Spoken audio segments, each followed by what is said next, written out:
Welcome back, everybody. Welcome back to Phil's Recap and Review. This is going to be for The Walking Dead, Season 10, Episode 18, Find Me. And what I learned in tonight's episode is that if I really like a woman, all I have to do is throw a fish off her door, and, you know, it will all end up working out in the end. Although, I've tried that once, and I ended up getting arrested, but that's a different story altogether. But here we are, back tonight to talk about Episode 2 of the 6 episodes back, the 6 bonus episodes of Season 10 of The Walking Dead. And we're going to get into this tonight. We got the live chat with us, as always, and I'm also not alone tonight. I'm glad that we had a very exciting episode of The Walking Dead to bring my co-host back tonight. And ladies and gentlemen, welcome back. Fucking action-packed, let me tell you. Joe Dirty Locks. Welcome back, Joe. Thank you. Good to be back. Yeah, it is good to have you back to talk about this episode. The last time we had you on was to talk about Cobra Kai, but this is the first time since maybe April or May that we've been on talking about The Walking Dead together. And I am excited to talk about this episode. I'm excited to get into your thoughts on Season 10 in general, because we haven't talked too much about this season. So there's a lot to sort of unpack here. And then because I feel like you and I could talk about this episode in about 5 minutes. And hey, we got Tim F. and Broke in the live chat. We'll probably have some other people popping in and out throughout the evening, but it's great to see you guys in the live chat. Tim's excited to see Joe. And Good to see all of you. And yeah, okay, so tonight's episode of The Walking Dead was, well, I guess, a dog backstory episode. I mean, we wanted to know. Yes. Nothing in this did we need to know. It was completely... I don't know. I thought it was as much as I love Norman Reedus. Like, this was just really fucking boring. I have no problem with the episode, so to speak. Like, I wasn't like, oh my god, what the fuck? Oh my god, what? It was slow. It was nothing. Yeah, we knew he was out on the river for 5 years or whatever. Yeah, a few years. Exactly. We really needed to learn about what he was doing during that time period. To me, it felt like a little bit of a side story episode as a whole episode. It almost could have been, because I didn't hate last week's episode. I thought last week's episode was... Yeah, it wasn't bad. I wasn't bad. It wasn't great, but it kind of at least had a little bit of a flow to it. This episode came off to me like it should have been a B story for that other episode, but they couldn't figure out a way to tie them together, or that they're needing to pad out the 6 episodes. If we're getting extra episodes, this seemed to me something that would be included in one of those behind the scenes not documentary ones, one of those like short dead episodes where it's like a 5-minute little clip a webisode thing. Yeah, like a webisode kind of thing. And this was very much, I mean, they do these, they used to do these a lot where they just focused on 1 or 2 characters, yeah, right? Like for a whole episode. But sure, I'd have been fine with that, but like the whole flashback about Daryl's like tryst in the woods and how Dog came about was just fucking really fucking boring. It was really boring. Yeah, it was. There was no emotional or no intensive payoff. The emotional payoff was the big argument that we get in the woods with Carol. And what the fuck was that all of a sudden out of nowhere? Did I miss something last week? What did I like? We missed. No, really fucking missed. we missed. He's still sulking over letting Negan out, and yes, still sulking over over the whole like war with the herd people, the Whisperers, like that was gonna happen no matter what. She was gonna that woman was gonna force that no matter. She never what. lets things go. You mean Daryl? Not You mean Carol? No, Carol. The other one. The other one, yeah. But with what he was mad at her about, you never give things up. Yeah, you don't give things up because she actually gets shit done sometimes. And what? Daryl gives up? When does Daryl ever let you go? What was that about? Okay, and I will say there was some good acting in this episode. I think the woman that played Leah that gave the performance, and I think that's a credit to what the show is now. Production-wise, I do think it's better than it was in season 7 and 8. I think generally, like the monologue that the actress gave was good. It was almost like what's her name's it sucked, dude. Come on now. Didn't you want to see it though? Shouldn't we have? When my kid died, wasn't my kid. It was my sister's kid. Oh, she wasn't my sister. Just like the explanation on top of the either she needed a sister or she wasn't a sister. I was right? I agree with you. Like, why didn't we see that? If in an episode of other flashbacks, why couldn't we have had a flashback within the flashback and actually? No, too many layers, dude. that's layer cake we don't need to eat. Oh, we need. Instead we need to eat this boring piece of. In that monologue, like that whole like getting to know you moment. Getting to know you. And who did you lose? Absolutely fucking everyone. But this shit's been going on for 10 years, bitch. Where you been? But then he focuses on he's like, I lost my brother Merle. He was the best person I knew. No, not Merle. He was talking about Rick. That's one of those things that was a little unclear to me in the. No, he was talking about Rick. No. What I mean was found the body. That's what I needed you or the chat or the comment section later to clear up for me. And by the way, if you guys want to get your voice, and we got 2 voice messages we're gonna play in a little bit. One from our good friend Cadigan and one from Jay. But if you want to get your voice in, you can call it in at 781-990-8509. And that can be for this episode, any episode. We're going to have Joe some of the Sundays when he can get off work to talk about these episodes, maybe every other one or every few ones. But we will be on every week to talk about these. And you can leave voice messages anytime you want or text messages about that. But this episode was such trash, says Tracy G. I feel bad for Joe. It's like AMC knew Joe was coming back. Nah, for Joe, your favorite fan deserves a Daryl flashback episode. He loved The Last of Us Part 2. Killmonger's in the live chat. Tracy G also says, right, last episode was way better than this one. Have you noticed they barely have dialogue in this show anymore? It's funny you say that, Tracy, because I do the little like tape recorder, like audio record the dialogue, and usually I have like 50 clips or something. Tonight I have 20 because there was very little dialogue. Yeah, it was let's wander around the woods and sulk in the rain and sulk in the cabin and sulk in the river and sulk in the fucking cabin and sulk in the Carol and sulk in the fucking cabin and sulk in the fucking everywhere. And it was like, oh my god. I like Norman Reedus' acting as well, but yes. I was talking about this last week where he's not somebody that not Norman Reedus, the Daryl Dixon character cannot handle dialogue-heavy emotional moments. That's not why his character was made. And again, the whole best part of this entire episode for me, I was joking about it at the beginning, was him running up and throwing the fish at the door. The fish. That's the best part of the episode. I like this girl. Here's a fish. And then he ran off. And yes. then he runs away. I gotta make if I have time tomorrow, I just want to make I gotta find the right music. She comes and helps him with the zombies, and then he's like, "Don't come by my camp, even though I've visited you twice and like your doggy." Yeah. Oh god. Wait, here's a fish. Run away. Killmonger, Norm? You are lucky. Tim F says the thing to take away from this is Daryl finally got some booty. That's the takeaway: the booty and the dog. And yeah.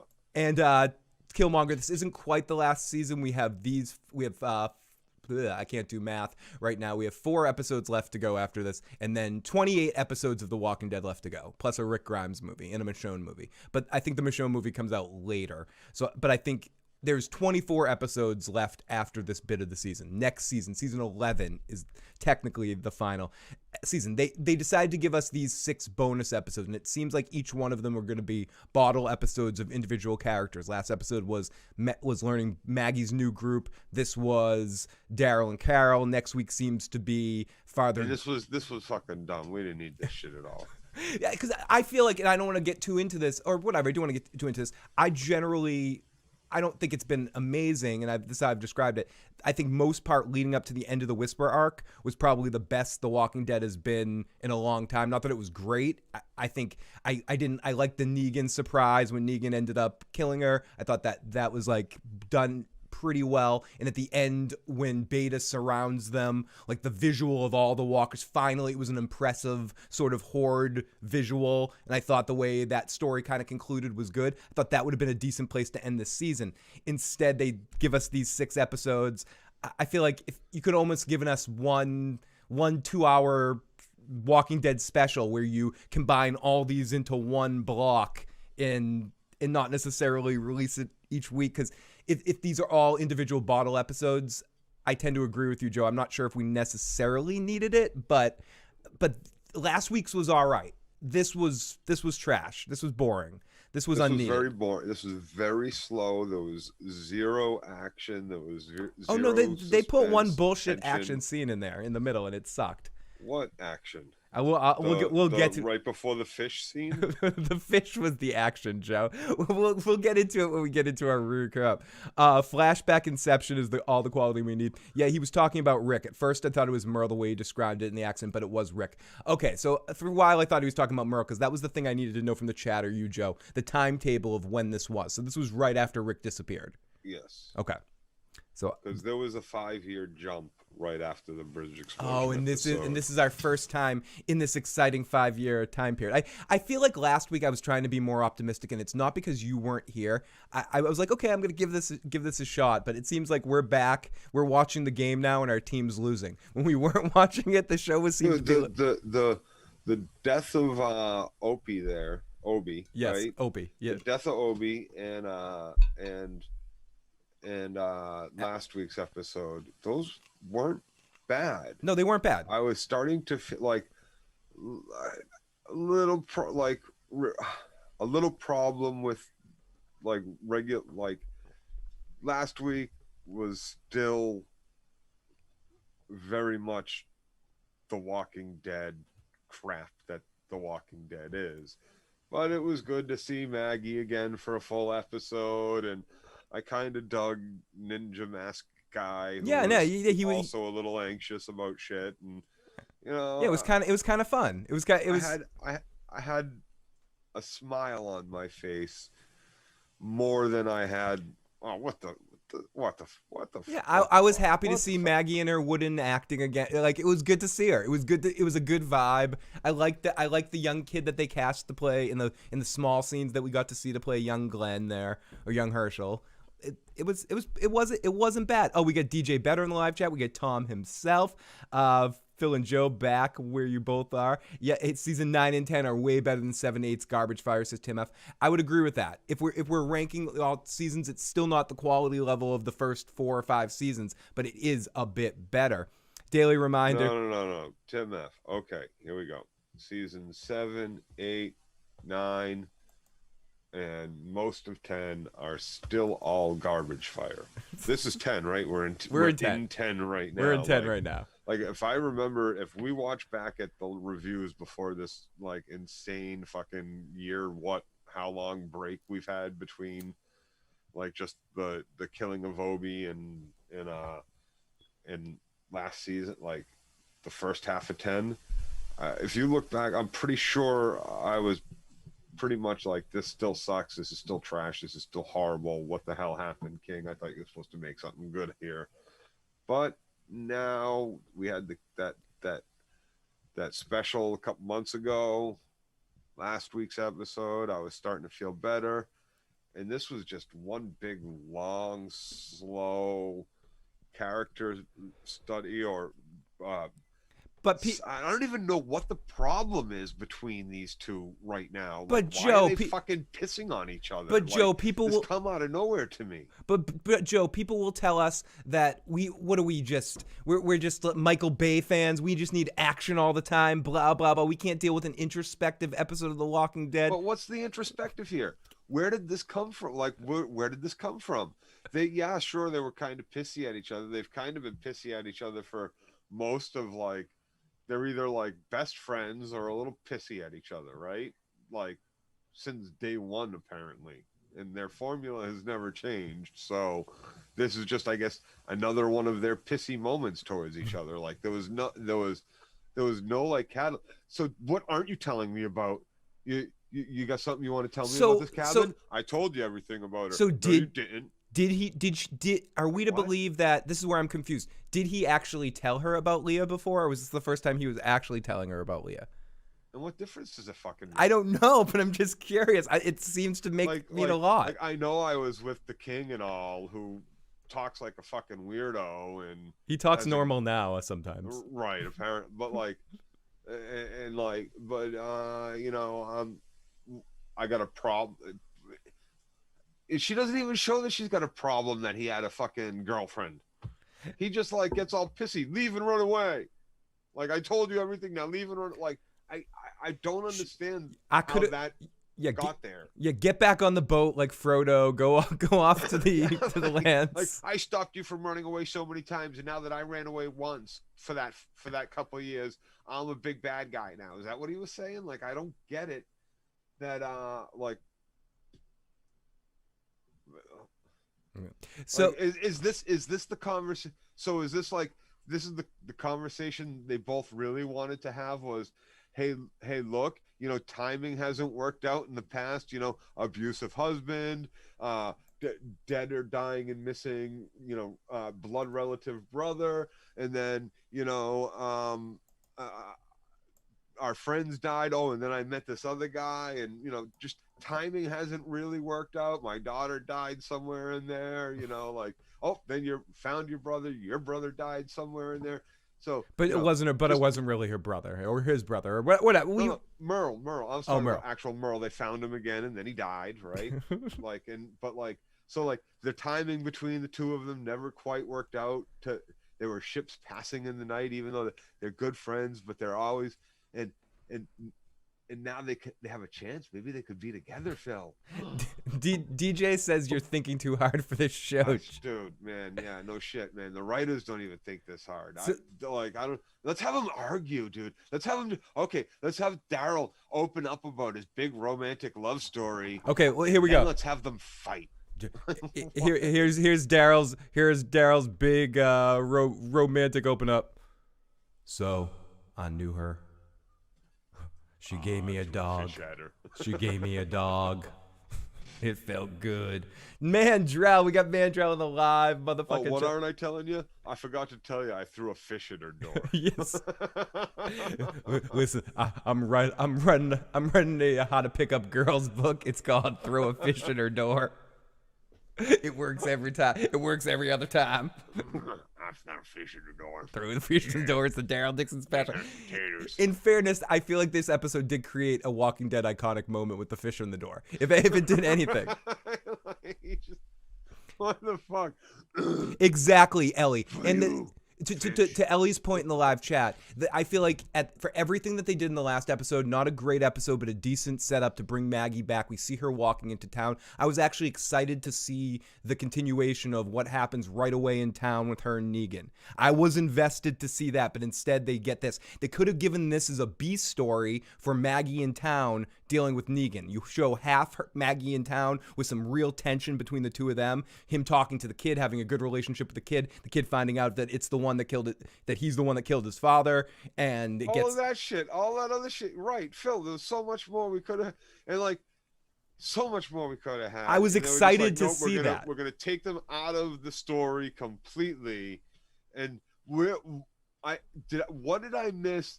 That Daryl was packing a motorcycle and leaving in the first place, and Carol just like, I'm coming with you. They were going to hunt. We'll get to that in the recap. They were going. Hunt? He was going to hunt the remaining. I don't know, deer. They find a dead Baratheon or something at some point, don't they? Okay. So he was going to hunt. DJ says Daryl is my kind of dude, emotionally damaged. It's my kind of thing. Mandrell, to your point, let's play our first question of the night. This is from our good buddy Jay, who at first takes me to task, of course, and then we get into his question. And yes, I did. To Jay's first part of his question, I did change it. So we can listen to. Jay tells me to change my voicemail because it's still a Game of Thrones one. But here we go. Two things. Game of Thrones ended like a year ago. Don't you think it's about time you updated this message? I did. Two, hey, this isn't about tonight's, the show you're watching tonight, but the show you're going to do next week. I heard that Rick Grimes back in February was like in a Zoom call with other people like on The Walking Dead, and he said he regretted leaving The Walking Dead. So curious, you think he's coming back you think they're gonna have Rick return for the final season like they're having Maggie do for this one? I don't know of anything he's like currently working on to like be like a scheduled conflict or something. All right, later. Okay, so to Mandrell's point, and Tom, even if it's a piece of shit episode, we pretend to talk about it seriously, so we're trying our best. To his question, is Rick coming back? Will he be back for the last season? And to Mandrell's question in the chat, he has said he regrets leaving. He hasn't really done anything else, and now he's working on a Rick Grimes movie. Of course he's coming back for the final season. If not, he'll end up joining Fear the Walking Dead and meet up with Morgan or some shit like that. I think there's a 0% chance that Rick Grimes, the character, if he's still alive, doesn't come back into the story. How about you? Doesn't see the rest of the cast again. Okay, so you think he'll just be individual, like we'll see him in a different storyline? No. He sees this cast again. These okay. people. That's an open-ended story. They don't listen. That you want to go down as like a show that ended with fans happy, or a show that left fans divided amongst themselves in the good or bad camp, or a show that leaves fans with that really fucking sucked, they can go fuck themselves, by leaving all of our main characters in the main show, removing the star of the show, and then putting him on one of the other projects, or giving him a movie, the two movies, but not reuniting, like not sewing that up, like. So to bring answer him back in any capacity, you don't bring him back to Daryl and Carol if those two are still alive, and Maggie and Maggie and Michonne, then, right, and Michonne and his fucking child. What I was hoping was going to They happen. can go fuck themselves. That's a pretty shitty thing to do to your fans. I was hoping we were going to wipe out a sure. lot of the new characters and just settle down in the final season with whatever's left of our original group. Remember season 2 opener, Phil? Do you remember the season 2 opener? Barely. I'm pretty sure it was the silent, like, 5 minutes, them walking up the abandoned house. Daryl shoots the owl. Carl's eating the dog food. Nobody says a fucking word. Remember that? Yeah, unfortunately. That I think your idea there, kill off on everybody and just have like Maggie, the two kids, Michonne, Rick, Daryl, Carol, walk up into a fucking abandoned house, check all the fucking rooms, can of dog food, shot bird or shot animal by Daryl, sitting in that fucking room trying to get warm for the winter. End of fucking series. Done. Tom, of course you can still joke around. Trash the shit out of the episode if you want, Tom. It's all good. I don't know why you think you couldn't. Sim Burberry Pictures, yes, this show is still on for a little bit more time. Sim Burberry, great to see you, buddy. Mandrell, whatever happened to Rick? Rick disappeared when they had to blow up a big bridge, something. The bridge they were building so that they wouldn't have to travel miles out of the way to cross the river. And it looked like he got killed, but really we see at the end that the flood came by. The dam broke that they built. And Jadis saves him and brings him off in a helicopter to go somewhere else. Ellie also adds, the writers keep trying to make it a Hallmark movie and a zombie movie. And more Hallmark this time. And Ellie also adds, AMC got greedy. The writers became delusional. This ain't Marvel or Star Wars or Breaking Bad or Game of Thrones or Better Call Saul. I think that's the other biggest problem that it has. When they do an episode like this, they focus on, I think, the highlights of this episode would be things like the cinematography at times, like the way the light goes through. You're not winning any awards. It's like they shoot it like it's a deep film thing mixed with these Hallmark themes and these messages, instead of making what makes the show awesome is when you feel danger for the characters that are on the air. The series finale is probably going to be about a year. Yeah, because they're going to drag those 24 episodes. After the four more episodes that we have now in this half season, there's 24 more episodes, and listen, you can't. It's no way it's going to be a year. Listen, it's only. No, they're gonna fucking 52 weeks in a year, and they got 6 months worth of episodes they're gonna pump out to us. So, and you're gonna have, after these 6, we're gonna have at least a 4 to 6 month break, right? Yeah, they're gonna starting right away in 11. They're gonna stretch these 24 episodes out. 2 years, a year and a half or so. Yeah, probably. 2 years, COVID, 2 years. Possibly. You're probably right. And for some of us that gave up, can you fill us in what happened? Basically what happened was after Daryl and Beta got into that big fight, Negan eventually escapes from his prison cell, infiltrates with the Whispers. You think, or they lead you on to believe that he actually is working with the Whispers against our group. He gets very close to Alpha. There's some never actually whatever believe it, whatever. No one is ever led to believe. Okay, that. I want to do this quick, Joe. And then basically Negan ends up killing Alpha. Beta The only person that was led to believe that was is Alpha. fucking Alpha. Yes, she was dumb. She was the dumb one that believed it. She got killed. Negan escaped. Beta attacked, and our group, through guile and teamwork, with Maggie coming back at the right time to save the day for Father Gabriel, led the huge horde off into a canyon, and Beta was killed by a bunch of walkers in a romantic, ceremonious sort of way while having weird flashback thingies, which led us to the point of these last 2 episodes. That's pretty much what you missed. And then, poof! Maggie shows up. Yeah, Maggie came back with an old little boy Glenn kid, and a couple of new friends, and a partridge in a pear tree. So let's not waste any time, because this. So we're done. Yeah, we're done. I mean, is there anything else to talk about this episode? You want to talk about something else? I mean, really, there isn't. But there's not much to talk about at all. What are we gonna do? Like talk about like the different color leaves? Oh yeah, we are. You know, we're because Daryl looks at a broken branch twice. Oh my god, it was such Joe. a moment. You know why? Because it's time for the recap. Okay, let's get into this. So, she said she was gonna make me coffee. She doesn't make me coffee. We'll see if you want to go off for a second while I set the recap and figure out what's going on. I just want to take a moment to call her out. Fandom D Saint says, I don't know how they believe Negan joined Aaron and Alpha. Understandable. Maggie comes back because her other show flopped. Yeah, Killmonger. Yeah, right. No. Oh, dude, I so wanted it to be whatever town that she was in that show that flopped. I wanted her to say like, and I found a community, but like it didn't work out. And like I wanted her to mention that city or town or wherever her fucking show was. I wanted that to be like, if it was like based in Boston, I wanted her to be like, yeah. I found a nice little place in Boston and it flopped. You know, it went to hell. Like, I absolutely wanted it to be the same place.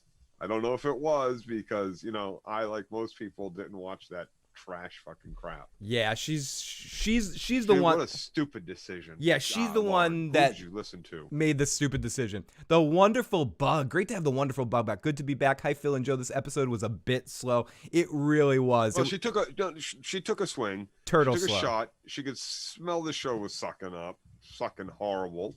She knew it. She had friends tell her. Some people spoke honest and was like, dude, this shit sucks. You know this shit sucks. Glenn hid under a trash barrel. This shit sucks. Oh my god. So let's So what did I say this episode? B story the whole episode, fun camera angles, Daryl and Carol, but overall a boring episode. So we get in to the start of our episode and we get like all that damage from one guy. Took some effort. And then it seems like we're like every one of our episodes now we're getting all that damage from one guy. Who? Negan? No, he's talking about the guy that Maggie and him took down in the field. So it's the one that shot like the 3 friends. Yeah, so it's weird that I only wanted to play the intro there for a second because it seems like he tries to make a big deal about that guy in the intro, so like to make those guys all foreboding and da da da da. Oh, that's what she was supposed to. Like, really, they tracked her and like 5-6 other people. Like that was their like. Maggie won't say what's wrong because they must have the goods from that town. They must have the gold. Let's go kill them and get the gold. We gotta get some gold. What are they like? Right? Like why they tracked her? This dude tracked them across how many different states? For what? For sport. Just to shoot them? For sport. for squatting in the wrong fucking county. What? Like, Tom himself says, Joe, read the comics so you can talk about the adaptation problems. I've read the first 3 compendiums. I guess I got to get the 4th. Yeah, eventually. Well, you have a lot of time before the end of the series to do that. Okay, so we open up to Dog and Daryl and some decent music at the very beginning, anyways. With this music, like it's Young Guns music, almost. Yeah, there we go. And Carol begs Daryl to join him on a hunt. This is what you were talking about, where you were wondering why she went. They were going to clean up the rest of the animals in the area to try to get some food. And Daryl's like, "Why do you want to come?" And this sets up the end of the episode with their fight, essentially. So what? And then we come back in, and Daryl is hiding something. Wait, that set up their fight? What was that set up their fight? Oh, you want to hear? You actually want to listen to it? Okay, let's play it.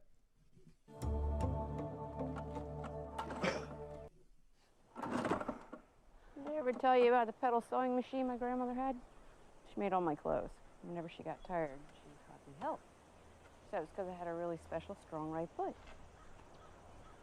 I got it. See, he's pissy, Joe. He's pissy Well, at he her. mentions her special strong right foot later. Later, yeah, it connects later. He gets all pissy with her, and he's like, "Oh, well, you're Well, because special she's right like foot." limping because they've been walking for a while. Like, why is he all pissy? Because she went after fucking Beta and let Negan out. Because he's go do it. Because he's always having to clean up her problems. Now with Maggie last week, he had to explain for her. He's always having to explain Carol's problems. She's getting him in trouble all the time. He's grumpy. He has to talk to people. Daryl's a grumpy guy, Joe. He's a grumpy Gus. So it's tough. This is a tough episode to recap. And again, I'm sorry that it's not a more exciting episode of The Walking Dead to talk about point for point, but there isn't much to kind of get into it. There really isn't. Ahmed said this episode felt like a Hallmark or a Christian drama. I kept expecting the episode to be interrupted with a commercial for tampons. Tamara, great to join us, Tamara. Y'all look like twins. This is my best friend Joe. Tamara, welcome to the live motherfucking chat. Great to see you. So we come back in, and Daryl is hiding the bike like Marty McFly. Carol is spoiling Dog, and they're promising not to go anywhere. Dog finds something like a dead Game of Thrones signal, like the dead deer in the woods, and they head towards the river, but there's a lot of pausing, like something's bad's gonna happen.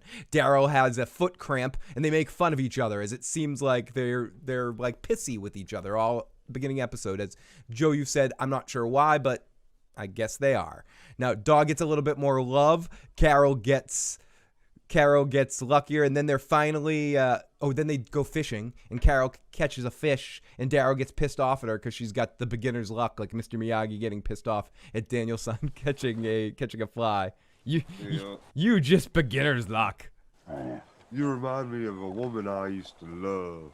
And this was an exciting moment. There was walkers everywhere surrounding them in the fields as they were sitting there trying to fish, and Daryl's having to fight it off, and Carol is crying. It was an amazing, exciting moment in the episode, Joe, wasn't it?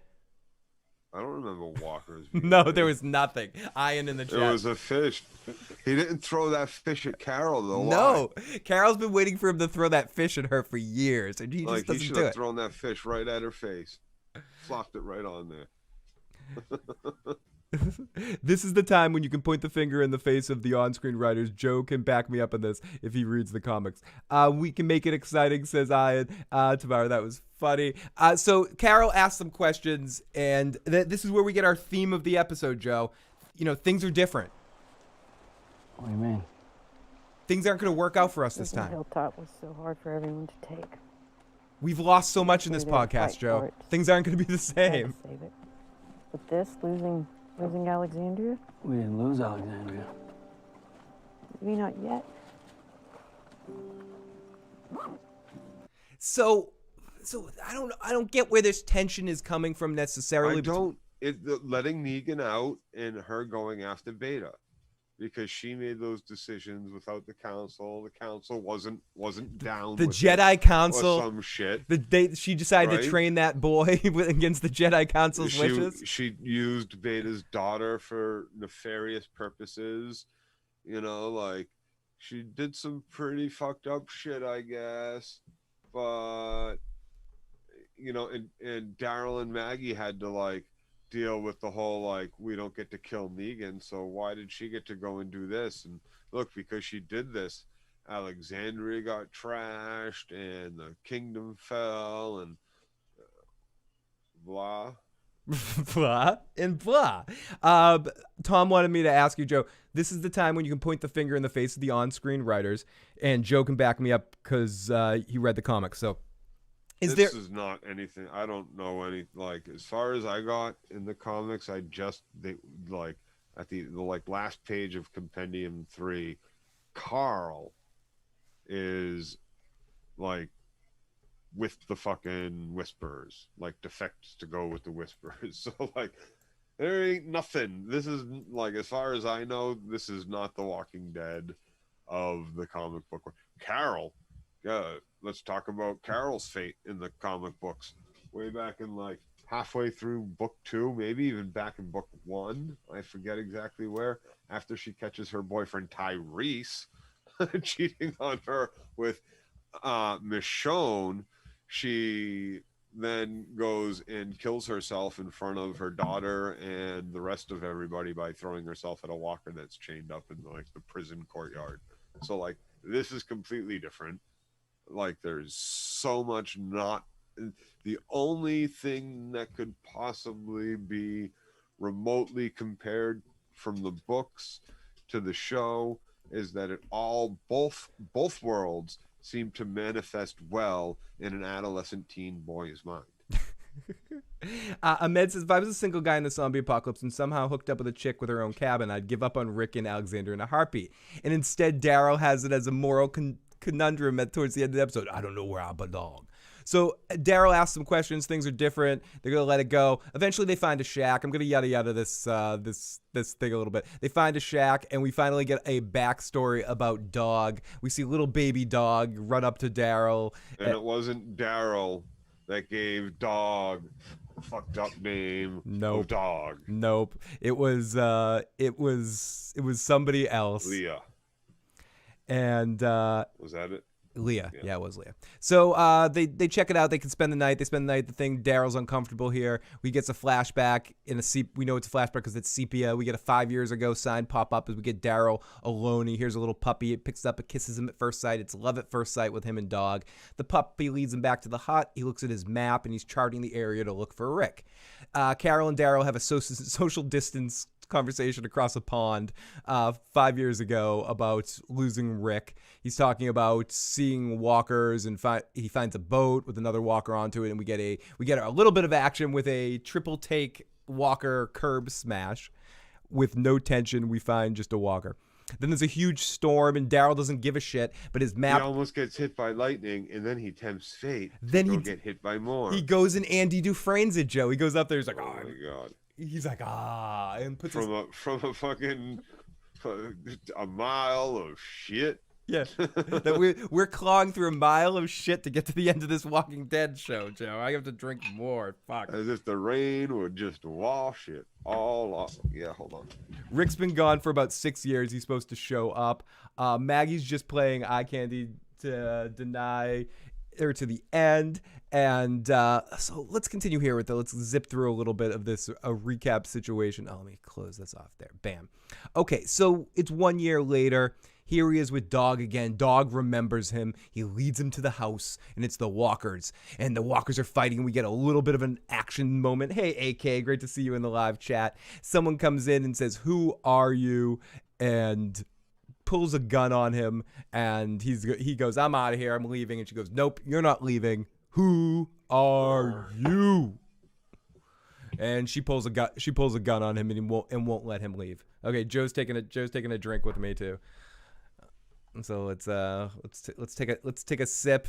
Let's see if this is exciting. Here we go. Toast to you guys in the live chat. Thank you for joining us tonight to talk about this episode of The Walking Dead. Again, sorry it's not more of an exciting episode of The Walking Dead. Let's listen to our good friend Cattigat, who left us a voicemail the other day. Here's a message from Cattigat to break up the action. Here we go. And thank you, AK, for jumping on in. And thank you. One of our Viking fans. One of our Viking fans, of course.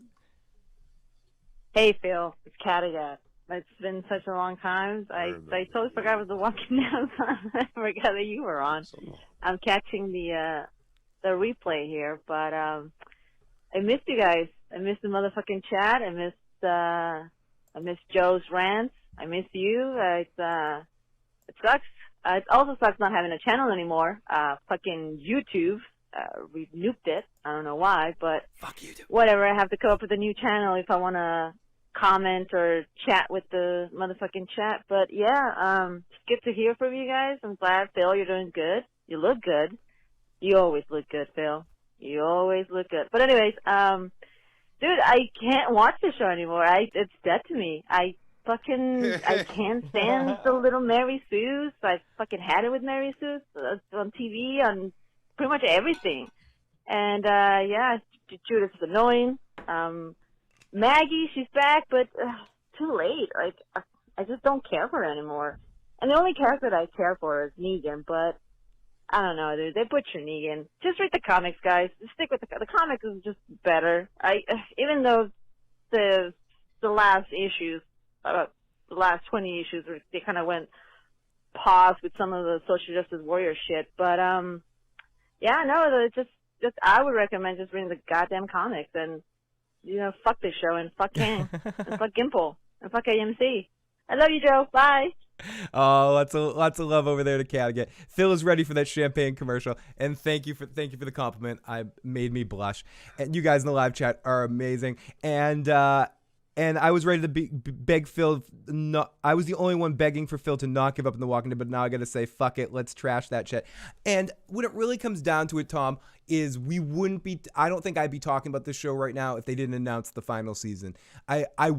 We talked about it for so long. I feel like, yes, I'm a little bit of a completionist, and it's a good excuse. We started this. We went so many seasons, and we did take a break. Like after 8 and 9, we did not come back full time for 10 on purpose because we were like, we can't do this. Well, it wasn't just on purpose. My work schedule. And I also went really through rough. Yeah, and I went through a bit of a transition with moving and packing all my stuff up, so I didn't have my equipment set up for a long time. So, but we are gonna see this through, Tom. No matter how painful, Joe and I might not make it alive, but we're seeing it through these 24 episodes. I mean, 28 episodes that are left of The Walking Dead at this point. Okay, so let's continue here as hard as it is. So she pulls the shotgun on him and he is frozen and she's like, you're not going anywhere. And then everybody, we get a very exciting commercial for a Catelyn Tully AMC series where she's saying something about you're dishonoring your family. She's basically doing Catelyn Tully. I don't know what that show is going to be. Maybe she gets thrown out a window in this one too. We'll see. Or off a bridge. Didn't she in 24? Like, was that her fate? No, it was in 12. Oh, it was in 12. It wasn't 24. You're right. It was 12. It was Kiefer Sutherland 12. And we're gonna pour Bliss. We're seeing all of our good old friends here tonight, and like I said before, for those of you that have joined us on Sunday nights at 10:30-ish, I will be doing this every Sunday night for the foreseeable future. Right now, as I can, and Joe will be joining me whenever he has the night off of work. And when The Walking Dead is over, in between stuff, we'll find something to do during this time stretch. And yeah, so thank you so much. Great to see you, Bliss. No, it wasn't that good, but it wasn't bad enough to be offensive enough to kind of like make Joe rant or go crazy about it. It was just sort of an afterthought, boring sleeper of an episode with not a lot of conflict or not a lot of interesting enough backstory to sort of warrant anything. But I personally don't think it's bad enough to rage at, which makes it infuriating because it's not like exciting to be like, oh, it's fucking great. It's the worst kind of feeling when something's not horrible, but it's not good either. What I was saying, Joe, is this episode's a weird one because it's not like it has the stuff to make you scream and rant and yell at the screen. There was nothing to. What am I gonna do? Like yell and scream about? I could repeat the word boring for 5 minutes straight. You could. Like, you could just scream it in the camera. Boring, boring, boring, boring, boring. I could do that. I really could. But I'm not gonna, like, because honestly, it wasn't that there was nothing in this episode to make me want to scream and yell. Like, I'm confused about the argument between them. Their problem, their unwillingness to hash it out or actually talk, or whatever the case may be between them, or just fuck finally. I mean, cuddle in the dark or something. I don't know, whatever the fuck they need to do. Yeah. Like, they need to do something, or maybe they are better off as just like, we were friends. If we ever see each other, we'll be civil and help each other if they need it. But we can't be in this fucked up world again. We've been too close to be too close. Wonderful Bugs, right, which is why Maggie took off, right? Yeah. Which is why Michonne kind of took off. Which is why Daryl took off in the first place, to be away from all of them too, because you can't be that close to people for too long. It's why the Beatles broke up. like Daryl, like, sit there and skulk. You could have gone and fucking lived at the kingdom and told fuckhead to go fuck himself. I'm living here. She's my friend, and that's all there is to it. You could have stayed at Alexandria for those 5 years and not cut yourself out of everybody's life because the woman you love is seeing somebody else, and your brother disappeared. Now, Tracy says, Phil, that's the show I was telling you about, Gangs of London with Catelyn. Oh, awesome. I'll have to check it out. I remember you mentioning that. Bliss, a sensitive man. Good to see the boys up. What's up, chat? Wonderful Bug asks, anything about gangs is going to be good, right? Like, it usually always. Gangs of New York's a good movie. Like, a lot of those kind of things. Oh, that's debatable. There's a lot of good things about that movie. It's a well-produced movie. If it's a good movie or not is the debatable. It's a well-produced movie. A Wonderful Bug. The acting is really good in that movie. The casting, the costumes, the story just kind of really sucks. It's just slow. It's really slow. What Wonderful Bug says, are you going to do WandaVision? I've been doing WandaVision reviews with Tony on his channel since episode 5. I am going to do a season-long... I haven't watched a single second of WandaVision. I'll talk to you a little bit about that off air, and maybe we'll do when Joe catches up. Is it something I'm going to hate right from, like, knowing what I hate about shit? I want to talk to you about this off air a little bit because I don't want anything. Don't look at the chat right now just in case it's spoiled. You're I've been watching The Watch. Okay, so but I will do something. It's not great. It's not shit either. To answer the question, I will be doing something on the channel eventually about it at some point. Watch. Oh no, the other one. The other one. If you want to watch the actress that plays Lady Stoneheart, watch season 2 of the ABC ill-fated series Resurrection. Joe, I think you would probably not be able to get past Resurrection. Resurrection. Dick Erection. I don't think you would be able to make it past the first couple of episodes of WandaVision. It would be too much for you. I don't think so either. I think it's like, from what I gather, it's all like flashbacks / No. That's what let's not speculation talk, because I don't want because that's all I feel like it is. So I haven't even given it a try. I don't want to talk too much about, because I don't want to spoil anything for anyone that hasn't watched it. What's that Legion? Like, Legion. I can't do Legion. I'm like, no, Legion can go fuck himself. It was a bad follow-up to Maggie's return, to try to bring this back to The Walking Dead. Ellie, it was a bad follow-up to Maggie's return. This was an awful follow-up to Maggie's return. This was an awful follow-up to the last 2 episodes. This is not... So, here's a little rant. This will be a little rant. You have momentum at this point. You had this big culminate Beta dying, right? Like, and like, you did it quick. You did it like... Basically, your 2 episodes back to back was Alpha dying, I think, like maybe an episode, and then Beta dying, right? Like, it was real quick. It was good. It wasn't super drawn out at that point. And this is where I thought to myself, this is where King might be doing. She got handed a big trash pit and was told, this is the direction you're supposed to take it. So she did it, and she's like, now I'm done with that. I can get to do what I want to do and move the story to where I want to go, or however I see it happening. And she had this momentum, and then she went right from that to reintroducing Maggie into the show. So now, not only does she have the momentum and that all tied up in a nice bow, she can get back to Rick. She can do a whole bunch of things, right? Get back to some of the Michonne shit, maybe, but what she does instead is gives us a flashback to a time period, right? That is something the whole entire audience has moved on from, doesn't really care about. That's the 5 years that nobody gave a shit enough about in the show, in the production, in the writer's room to want to do anything about to begin with. But you don't need a dog backstory, Joe? Exactly, right? So they took all that momentum they had and they just fucking chopped it. They put a wall right in front of it in that fucking Mustang. Well, pony. just ran right the fuck into it. Like, baby with pony. The blinders on. Toy pony. My Little Pony. Like with all the options they had at their disposal to keep this momentum going, to keep their fans engaged, they gave us now, 6 days to wait for an episode that really didn't move any story along because it primarily focused so much about 5 years ago. Okay, now we have Leah. I bet we'll see Leah again some point in the season or next season. Maybe she was taken by the Rick people too. Who the fuck knows? Maybe Rick and her are lovers now too. Who the fuck knows? Like, guaranteed she'll be back, right? That's why they fucking did this. They had to explain why Daryl and her are going to know each other, and there's going to be like some problem here about their past relationship. No doubt, because the writers on this show suck, so we can see that coming now, obviously. But all of that build up just fucking gone. Just fucking gone. And now we got to wait another 6 days. So basically, you have 2 weeks off from your show because this really was nothing. And if we're to believe the around the woods doing nothing. And if we're to believe the preview for next week, it's going to be an Aaron and Father Gabriel bottle episode.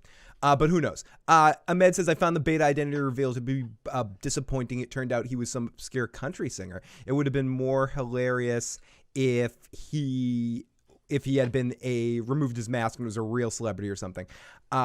Bliss, the sense of the man, says, true. I thought the last episode was pretty good, and I kind of got excited for the show again, and then not. And then Tom keeps wanting you to rant about comic crap. He says, Maggie's comeback was a big head decision for a comic book reader. I hope Joe was to rant about it. See that this is what, and that's something that I don't know about because, like I said, I've only got the first 3 compendiums as far as I've read. I never finished off yet, so I don't know past basically the introduction of the Whisperers and of the Carl and Beta's daughter, not Beta's daughter, Alpha's daughter's kind of relationship.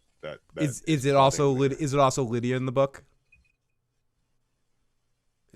Is that Beta's? Alpha's daughter's name is like the same basic character as the show character ultimately. Lydia, I thought was the other one. Oh, I'm blanking on some of the characters. There's so many new characters that I don't know their names, so some people can correct me if anyone cares. So back in normal times where Carol and Daryl are in the house and Dog's excited looking for his toys. Carol finds a note and says, "Wait, you lived here?" And he says, "Yup, I did." And then we get back in the past, and Dog is there where there's a fire, and he's dragging walkers out. Daryl tries to untie himself, and then they have this thing back and forth. I mean, this is all just a lead up. I can talk about this build for build and point for point, but they basically have a back and forth foreplay interaction over the course of years and 6 months where she helps him, he helps her, they yell at each other to stay away, he gets her a fish, he throws a fish at the door, and when he again, that might be my favorite moment in season 10. Really, in all of season 10. Yeah, the fish at the door thing. Yeah, it's one of the best. It's one of the best things that they've done in a while on the show because it's memorable. Ahmed says the actress who will play Lucille is Jeffrey D. Morgan's actual wife. She was a regular on Lethal Weapon series in One Tree Hill. Who was she in the Lethal Weapon series? Jinx, Joe. Because you and I wasn't what's his name. She wasn't the girlfriend. Oh God, baby mama chick. I actually look this up. Yeah, look this up. I actually kind of like that Lethal Weapon series. She might have been like one of the worked at the police station or something. So let me finish. Oh, Jeffrey Dean Morgan wife. Yeah, her JDM wife. So basically 8 months later, Daryl's on the water. And we get some. This is where we get our action scene where Daryl's surrounded. How many wives does he have? It's Negan. Has he had? It's Negan. He's got a lot of wives, Joe. He's got a harem, doesn't he? Well played, sir. Well Okay, played. so Daryl. Hillary Burton. Is that her name? Yeah. I'm not sure. Hillary Burton. We'll go with. I have no idea who the hell she was on. Oh, it's Ahmed says the CIA agent who hooked up with Riggs. So Riggs is on again, sure. Off again, love interest thing. She was so yeah. I missed that series. That series was pretty good. Until they switched Rick. Yeah. And then it wasn't bad. It just wasn't Lethal Weapon. That was something different. He can do that role. He can do a role. The boner dude. What is his name? Stiffy. Yes, Stifler. He can do that. He can do a role like that, but he would have been a good addition to the show as well as him as like an additional character. But they didn't, not as a replacement. Anyways, let's not talk about too much of that show yet. Anymore. Daryl in the water, another good single shot with some action. He's surrounded. She helps him out. He tells her to stay away. 3 months later, then we get. What? Why was he so freaked out? Why were they hiding? Why is Daryl hiding? He's been living out here in the fucking woods for 2 years alone, right? Hunting down dead zombie Rick, going up to every fucking zombie he finds and killing it. But all of a sudden, these 10 zombies, 12 zombies, he gonna let walk away. Because you're going to hide behind a tree with this woman instead of going to find out if maybe one of these 10 is his brother. Right? Nope. Suddenly not important. Suddenly I can't handle a few fucking zombies. He looked overwhelmed like he was ready to give up there and just die at one point in time. Come on. I was fucking done. This is Daryl. He's the fucking guy. No, he was done. He was giving up. Fucking shirt. I'm gonna get it. There's a shirt with the fucking ears. There's a shirt on a website. I want to get it. It's just a fucking string of ears. like, but no, he's gonna run from these 10 zombies. Fucking dude's cutting off zombie ears in season 2 and wearing them as a fucking necklace, taking bullets in the fucking noggin from Andrea. But no, you're gonna run from these 10 zombies, right? Like, come on. And then that's when he goes and he throws the fish. I'm not remembering this shit from so long ago. Won't bother you again. Then I won't come around again. Good. Great. Sure. What is this, moonlighting? Bye. Suddenly the show turns into moonlighting a little bit. I thought you were gonna leave. I thought you were out of here. Thought you were going. And then we hear this stuff. I am. It was only like a half a second too. Like he's like leave. I'm Get leaving. it, you know. And then he immediately looks over. You're not here by yourself. And they both turn back and catch each other's You've been out here eyes. alone for a long time. Suddenly, the music starts in the background. And then we hear the laugh track kicks in. And Daryl reaches behind him and grabs another fish. Frostnet? Again, throwing it at the woman. Daryl at a young age learns that fish means love in his family. He arises from his seated position and lets out a grunt. Do you know what we Straight need now, from the Joe? Scrotal. Let's do the writer's room. Listen, you know what we need now? We need to do a flashback episode where we have Merle teach Daryl about love, and he teaches him the way he attracts a woman is by giving her a fish. Yeah, at a dead squirrel at the time. Right. And Daryl changed it to a fish. It's To just a fish. no, That's what you have Listen. at your disposal. Listen, you know? Daryl. Listen, And it would have Daryl. worked. It would have worked too because she's wearing that squirrel later. She got like that little fur squirrel shit on, right? So like it would have worked. It would have worked, Phil. Listen, you're right. Daryl. If you like a girl, you throw a dead animal at her door. You buy it. You're getting her things. That's what you're doing. You're getting her things. Celebrity Bikini, welcome to the live motherfucking chat. Thank you for bringing Shakira's picture into my live I chat. was about to say I'm gonna throw a fish at that picture. Yeah. That's for sure. It's time to throw a fish at Shakira's bottom in the live chat. Thank you. Hey, if you like that girl, Joe, you know what you should do? You should throw a dead squirrel if you got one in your yard or something. She'll The closest dead anything will do. I heard. I'll let her know you like her, man. That's what you do with girls. They like that. That's Merle Dixon's Lessons of Love. You can buy it, 1995. Any dead animal, dude, just don't use a skunk. That's the only one that they don't want. No, they don't like that. They don't like that. Daryl, just remember that, Daryl, and bring the meth too. So he throws a fish at her, and then he meets her out at the thing, and they have this little conversation. Deal. No big deal till you lose a couple fingers or a whole hand. And Daryl's got frost nip on his hands, and he decides to finally come back. And I do want to remark that this actress, this person in the zombie apocalypse, has exceptionally well-conditioned hair for the zombie apocalypse. I know it's a minor thing, but her hair is full of body. It looks very well combed. And I gotta say this too. Did you see the fucking meal they were eating? Oh, some corn on the cob. Yeah, they're doing great. Looked like some nice chicken. She's doing great. Here's the thing. Daryl been living out there in that shack in that spot almost for like 2 years.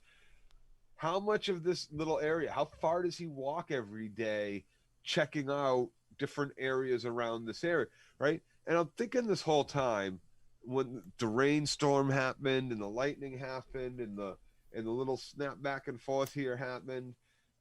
I'm thinking, really, this is the best. Like, and his little map gets ruined in the rain and shit. I'm like, and he's got frostnip because Daryl spent all this time surviving in the fucking woods, and now he has a young man, and throughout the last 10 years in the fucking zombie apocalypse. But this motherfucker doesn't know how to build a shelter for shit. I don't. Absolute Joe, dog shit. Joe, I don't need that kind of shit. It's like on MedSit. I never built a shelter in the woods, but I watched enough goddamn fucking Survivor. Stupid Survivor, stupid what's his name? Naked and Bear Afraid. Grylls and shit, living in, drinking elephant poo squirt and fucking, his own urine to know how to build a goddamn fucking shelter. God damn. Like Daryl's living under like a 2x4. He hung off a fucking tree and like a couple of branches he leaned on. But Joe, you don't know what me and Daryl grew up in. We grew up, we didn't even give a fuck what you grew up in. This motherfucker didn't live no 2 fucking years in that shelter through every fucking rainstorm. This dude have been dead from pneumonia. This dude have been dead from from so many things 10 times over. That one rainy night that he was tired enough that he decided to go to sleep, hypothermia, dead motherfucker. That's it. No more Daryl. That's it. This dude his poncho ain't fucking hacking it, dude. That is not shelter. Yes, it is. Daryl's poncho counts as shelter in 3 states. In the med ads, I love how they brought up Daryl as a meth junkie in season 2, but they never mentioned it again. Never mentioned it again. No withdrawals, no cravings, nothing. That's and like even when and I thought the perfect time for that shit too would have been when the governor was running his little fucking compound there, and Merle was number 2 man, kind of not the number Randy 2 man, but there was plenty of opportunity to find drugs and try to talk Daryl into more. I got what you need, little bro. Come back with me. So here we go, where we get our little, deep monologue here from our Phoebe Cates Gremlins monologue here, where we find out about this woman's family. Daryl goes there, they eat their 5-course meal, and we find out that she lost her kid. So I knew I'd have to find my own way, my own family. And I found that with my squad. We fought side by side for years. Yeah, it is an all-weather poncho. As a hybrids. Great to see Casey. Al Pacino. It's an Al Pacino, yeah. It goes with my Samuel L. jacket. I tried to give that to my son. See, her son, but it's not really her son. I don't want to be insensitive to it, but it's her zombie son. You're right. No, it's Matthew. it's my son Who's my who's son? not my son. It's my sister's son. It's a sister's not son. my sister. Right, but not my She real was sister. Just my friend. Which makes us absolutely nothing, Lone Star. You know, it's basically. It just makes this the kid I decided to steal. Yeah, this when is... I killed the mother. Joe, the kid I... And ran off into the night with her child. The kid I kidnapped. It's like Holly Hunter in Raising Arizona being all upset. You know, my kid. I couldn't have my own kid, so I pretended she hemorrhaged during childbirth. Really, I just caved her fucking head and stole her child and ran. Yeah. And then I lost that child in the zombie apocalypse. This is so awful. That shit's not funny, dude. And nothing to joke about. I know. I'm sorry. This is serious stuff. Listen to this. But seriously, that's probably what she did. Listen to this. But like, seriously, I didn't buy a single fucking bit of that. Yeah, seriously. That woman fucking caved that fucking poor child mother's head in. And stole that baby. Right after childbirth and ran out. You know? Stole that baby. Stole that baby. Oh my goodness. Oof. Oh my goodness. Okay, so then after all of that, she's like, does this whole thing where she hasn't seen anybody in forever. Listen to this music. This is like the Reigns of Castamere playing there in the back. My god, this was so stupid, dude. It was all just so bad. I held Matthew tight. She held him tight. Who's Matthew? Dog's mama was next to me. The way she says that, I'm sorry. The way Dog's mama was, because the dog's name is so stupid, and the way she says Dog's mama was right next to me, she almost. Yeah. And the day he died was the day Dog. Dog. Let's listen to this take. Like they could have got a better take. That's why I named him Dog, because I was so sad. I held Matthew tight. Here we go. Dog's mama was next to me. She was pregnant. The dead came from all sides. There was so screaming and so much blood. Now, I'm sorry, but this is The Walking Dead. I'm separated from my family, and this is The Walking Dead. This sounds like something I would have liked to see. And I felt like I ran forever, and I ended up here, and I saw my. And then it was Christmas Eve. It is brutal, Changa. It was absolutely brutal listening to that shit. Like, the worst thing is, okay, I'm sorry, I didn't buy it at all. I didn't buy it at all. Oh, you forget the best part of it all, Joe. Dude, that picture was in the frame when she found the house. And that was the day that Dog was born. That's what it's all about. That was the day that Dog was born. Soul out here since. Oh, I haven't seen another soul since, except for you. If they gets creepy do there. Something bad to Dog, if they do something bad to Dog, if they try to go do some fucking John Wick shit with Dog, they're gonna have to answer to you. We're gonna have to call AMC again because that shit won't be cool. It's already put a fucking lion or whatever it was, a tiger, a bear. Oh my! No, it's almost time to call AMC again. Oh, Cadigan's in the live chat. We played your voicemail a bit earlier. Cadigan, great to see you in the live fucking chat. Great to see Changa as well. Great to see you, buddy. Thank you for checking us out. You think this far into the apocalypse, people will be desensitized to death? This crying monologue belongs in the early Walking Dead. And then she turns it around. Who did you lose, Daryl? Right? Everybody. Like recently, who did I lose? Nobody in the last 2.5 years because, or 3 years because I haven't had anybody in my life. I've been living next to a fucking river where I'm shitting and pissing in and drinking from. But, before that, who did I lose? Absolutely fucking everybody who has ever been in my life has either been eaten by a zombie or I abandoned them because I don't want to watch them get eaten by a zombie. So, there's that. I'm still struggling but with who else have you lost? Please tell me. You mean the dysentery from drinking from the same river you're shitting and pissing in? You're playing Oregon Trail and that fucking you're dying from dysentery. That was probably the first. I live in a poncho down by the river. And Changa, there was, especially like the Daryl and Carol scenes. You could tell they were just filmed with major social distance type stuff. But yes, if anyone wants to call in, you can leave a voicemail 781-990-8509. And great to see everyone. Oh, is that why we have this? Because they had to do COVID filming? I think that's part of like why there's some of the separation type stuff possible. Well, I know that's why it took 2 years, but like, is that why we have such a shitty episode? No. I'm not about that's not an out. No, we're not letting them out of that thing. So who did you lose? Daryl lost something. Then we get a flirty montage with them catching fish. Then we get them looking at each other with loving eyes as they lay together down by the river, down by the fire. We get hungry eyes, and then suddenly the music, only a woman can touch Daryl the right way, and we get the porn music. Oh yeah, it's time for Daryl Dixon to play Let Me Throw a Fish Off Your Door. Hi, everybody. This is Daryl Dixon and Merle Dixon. Hi, this is Merle Dixon.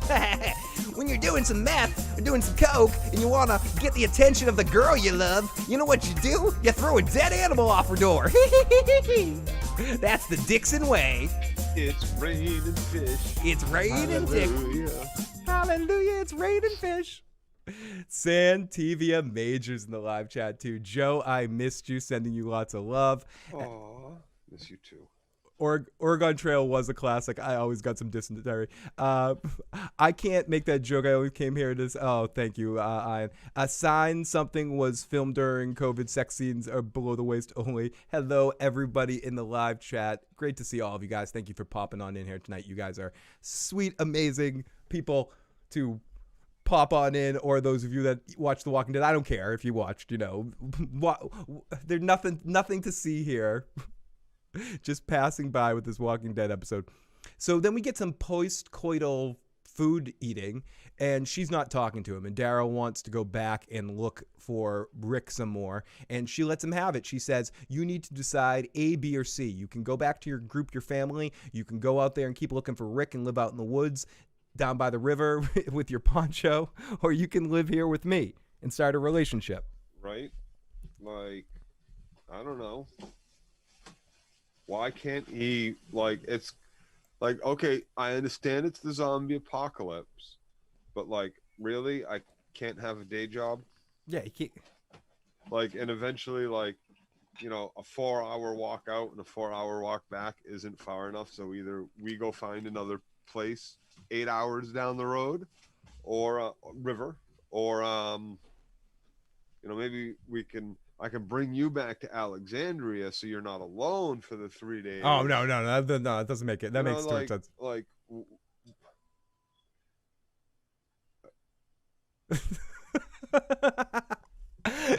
like, the ultimatum shit was fucking weird, too. And, like, the dinner they were eating. Dude, did you see that dinner? I would. Corn on the cob, chicken, there's some mashed potatoes, fucking gravy.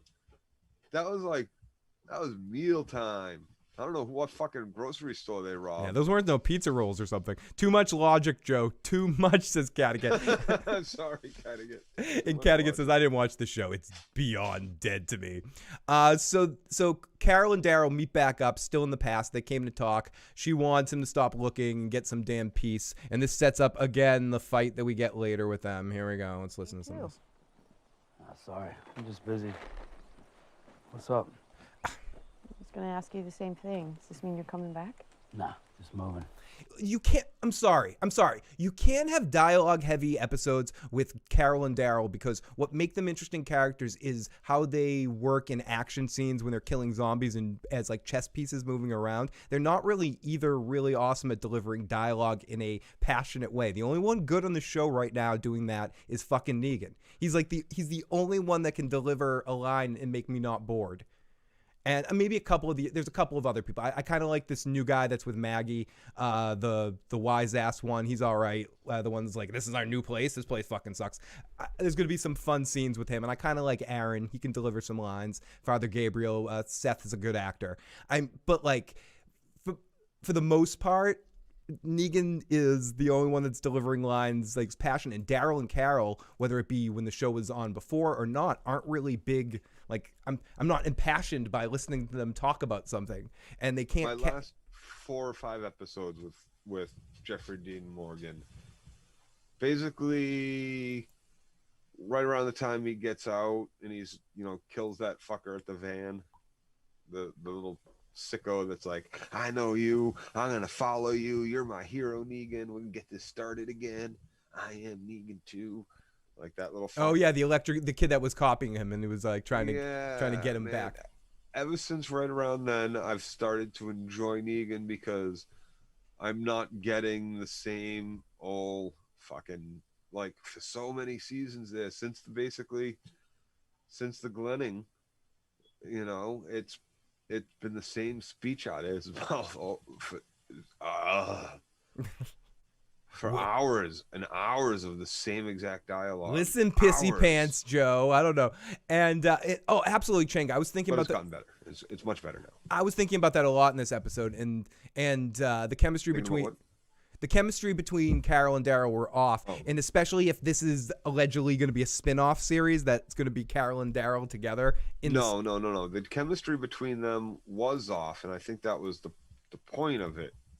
Like, we were supposed to feel that the chemistry was off, and that's why they argued at the end. Like, their chemistry was off, right? Like, that was the deal. Like, they were like, we're not going to make it through this because you always have to be right. But I am right. When I'm right, I'm right. What do you want me to say? Like, sorry, you're always fucking wrong, Daryl. Grow the fuck up, man. That's the other Listen thing. to mama. Ahmed just put that in the chat right now about they need to bring back the princess character. And okay, we get to I kind of liked Princess as well. Basically where we ended with the Eugene.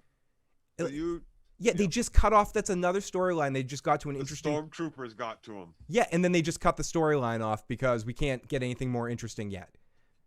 Because I actually cared about seeing where that went, so they can't show that to me yet. They got to give us this bullshit. Where was that going? Is that the Rick tie-in? Probably. I don't know. I haven't read ahead and I don't want to, but I assume that's a connection to another more sophisticated group that's further along in the situation and is going to bring our group to yet another level of community and city type shit. But to my point, like that the show kind of got to an interesting arc where I gave a shit where it was going at that point, and I reached an interesting point where it was a cliffhanger of all of that, and now we're X amount of episodes later and we haven't got any more tie into that. And we won't probably till season 11. Holy shit, the Bloody Talker and Jason Voorhees just jumped on in the live chat. I think Bloody Talker says, I still think Negan was the worst villain ever. Governor was way better. Ellie says, at this point, the walkers aren't even chasing anybody. Can barely stand. How many times has Daryl and Carol had to stay or go just to argue? I miss Ken. I agree with that, Governor. Yeah, I agree with that as too. The villain.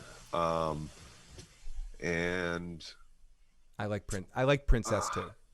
I kind of wish Jeffrey Dean Morgan was in this show, not as Negan. Should he have been Merle? I don't think he needed to be like the way they've done all the rewrites of this show, right? They could have introduced the Negan character without having Negan actually join our cast without him actually joining the Alexandrians in prison and all that shit, right? I know that's the way the book went, but it didn't need to happen that way. And Jeffrey Dean Morgan is such a great actor. He could do any kind of role. He could still be this badass, loudmouth talking, fucking fast talking, shit slick, fucking, But I kind of wish it wasn't him playing the Negan character, because the Negan was a very piss poor villain as far as the villains go. Like, he wasn't menacing.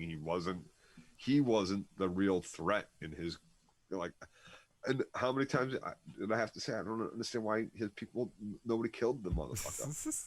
Ahmed says Andrew Lincoln told you in an interview, we were talking about this before, he regrets leaving the show. Apparently it's hard to find work right now for him. Caddigan says Princess was annoying in the comics and atrocious on the TV show. A countdown, only 28 more episodes after this show. Yes, we do. I'm getting my advent calendar to give myself little treats every time. Bloody Talker says Negan was unrealistic. We get a little debate. I think what's interesting about some of the villains that we got in The Walking Dead is they're somehow interchangeable, even though they were all different. All three of them. The three main villains we've had four. I'll say we've had what, 4 main villains, right? Well, okay, 5 main villains. Walker's being one of them. Then we had what? We had Governor was the first one. Yeah, he's probably still my favorite one. Or I liked Gareth in that, or whatever his name was in the Terminus thing. I forgot about the cannibals, right? Okay, so then there's the police lady. Then there's I forgot about her. Yeah, that's right. Then there's Negan. How about Shane? Alpha. Does Shane count? No, and I was tempted to count Merle, but no. They're wild cards. They're wild cards because they're both in and out of our group. They're both people who want to be the leader. So is Negan in the long run going to be that? No, I think I miss cabin douches. I don't know how he's going to do it, but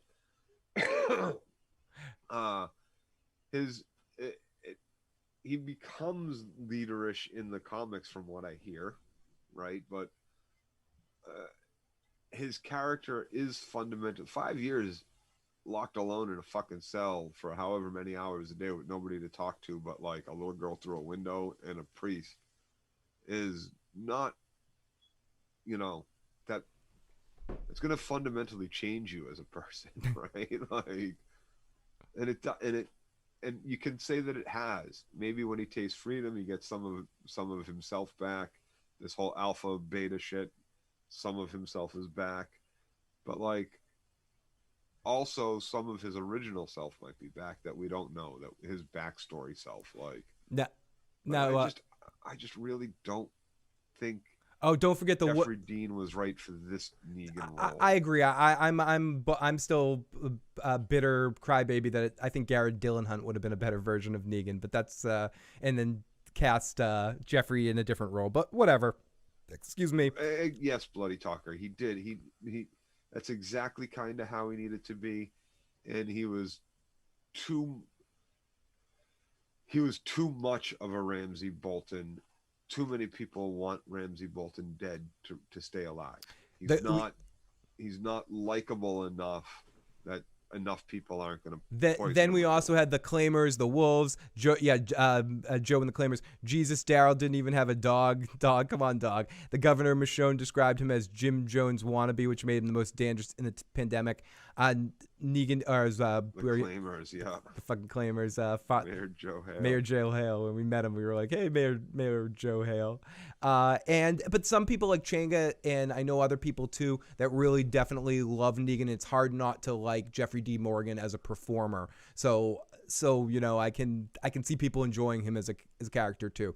It's just by that point I was sort of checked out in it already, and it was the same old story over and over again. And that's for 2 seasons, fucking around with that Negan shit. It was exactly the same episode. It was a bit too much of it. It should have been less is more with that situation with him, and gotten to him being in the prison cell sooner. But whatever. Well, again, spilt milk.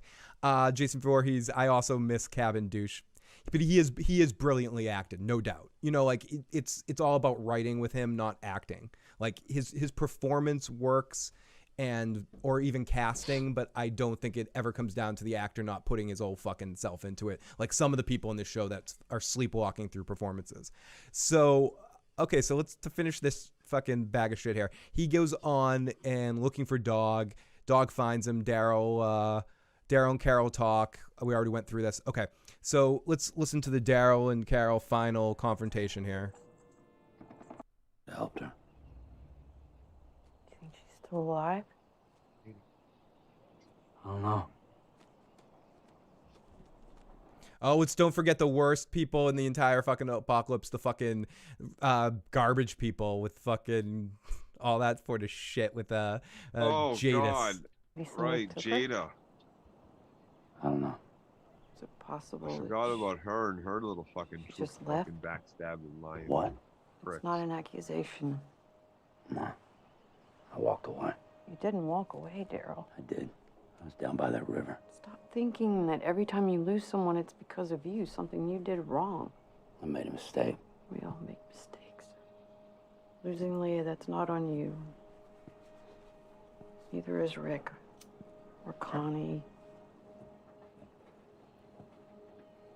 No, that's on you. Because you never know when to stop. Connie. I'm sorry for Connie. He lost Connie because of it. That's the big fucking. That's the one. Oh, that's the new girlfriend. The one that's Deaf girl. the other girl that's losing her hearing. Yes. Lost. But I'm not sorry for going after the Horde, and I'm not sorry for making Alpha pay for killing him. But we saw earlier in the last episode, or in 2 episodes ago, she's actually alive. She got picked up by the dude on the horse. I was right. And that's all that matters. You being right. Huh?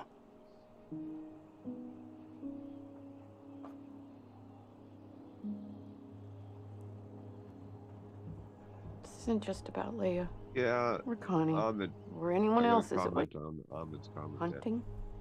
That would have been a great idea. However, that is the Dawn of the Dead movie takes place in it's not the Mall of America, but it's a mall. You know, survivors take over the mall, they board it up, and eventually it goes to hell. The original was much better than the remake. The remake had Ving Rhames and a couple other actors. You know, the dad from what's that show there with Al Bundy is the grandfather. Oh, Modern Family. Modern Family. Yep.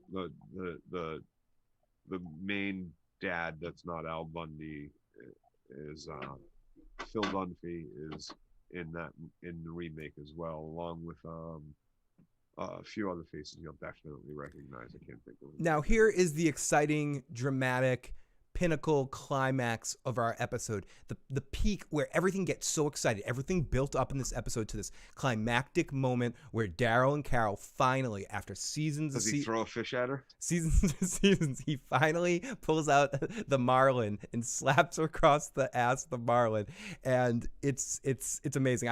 If I could, without getting copyright striked on this video and have it be banned in 7 states because YouTube sucks, I would play the fish song from South Park. But no, here we go, and Daryl and Carol have their climactic finish here. Here we go. It doesn't get more exciting than this, Joe. Here we go. Wanted to help. No, you wanted to run. So you No, ran. I wanted to fuck Daryl. What? Alexandria I've wanted to fuck for years, Daryl. was dead. You couldn't deal with the guilt. So you made it my problem. Your only problem is thinking you have to save everybody. I don't need a savior, Daryl, and I don't need a martyr. I need cock, Daryl. I just need a friend. And I need a fish, to throw at you, Carol. Have the same damn conversation over and over again. Okay, that's the only line in that entire thing I actually like, because he's speaking for the audience. I don't want to have the same conversation over. Dude, then you should have thought of that before the 2 seasons. Damn of listening to I don't need a Negan say savior, the Daryl, and I same don't need a shit. martyr. I just need a friend. Exactly, Chenga. That's the Daryl system of pitching woo. Same damn conversation over and over again. Oh, is that what's happening here? Because this is new to me. It's what's been happening. I'm sick of it. Well, then you should have just let me get back on the boat. Well, See, Cattigat, I gotta disagree with you there. It's not that I disagree that it peaked in season 5, or that after 7, 8, and 9 it should have ended sooner. It's that after some point, season 5, 4, 6, they should have fired all the fucking writers. hired you. Or started paying more attention to this fucking show. They didn't have to end it sooner. They don't have to end it now. If they could just do it right. So here, step 1, wait 7 months. Shut up. It stopped you from running. And it shouldn't have. What boat? Exactly. Yeah, The The boat that Frodo went on. Right? No. She was gonna go with Michonne, or instead of Michonne, or to go fishing or something for a few months or some shit. To go fishing for a few months? There was a boat. There was a boat. It like all comes down to fish. She was gonna go, and he was like, she was gonna leave. What's his name? Is it more off and go? It's more fish. She had been on it for like a few months, and she was gonna go out again, and no, don't go. You stop running. Yeah. Do you know what I have to say to that? I get no friends back here. My buddy, oh no, Rick was still around. Yes, but yes, they were going on the boat. So let's listen to this exciting conclusion. Run. I know where I'm supposed to be. Run, Carol! Run! I won't stop you. And if I was going somewhere after that, I was running. Running. And then something jumped up and bit me. Okay, I can't go. I can't go without saying this one. Fish. But you don't have any legs, Lieutenant Dan. Lieutenant Daryl. Lieutenant Daryl. I guess our luck did run out, and we're not friends anymore. I'm gonna go fix the door, and that. See, and why? And that ends our episode. We're not friends anymore. Our luck ran out. Why? You're both here. You're in this fucking cabin. You're having a discussion about this. You're airing your feelings. What was the governor? That's it. You're never gonna forgive her over this shit. Like, yeah, you were interested in this chick. You were hitting it off. You were getting it together. This is Carol. This is the bitch have been by your side since fucking day one. Zombie shit went down. Once that other girl comes back, Daryl will forgive. And the music feels ridiculously forced. What was the name of the governor's community?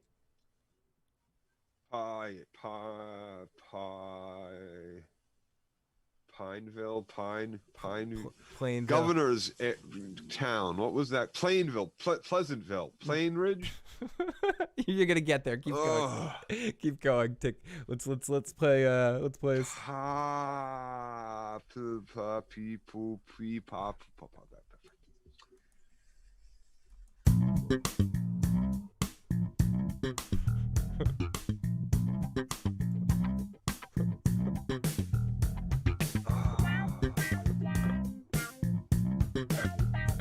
I even got the chat by a couple seconds here.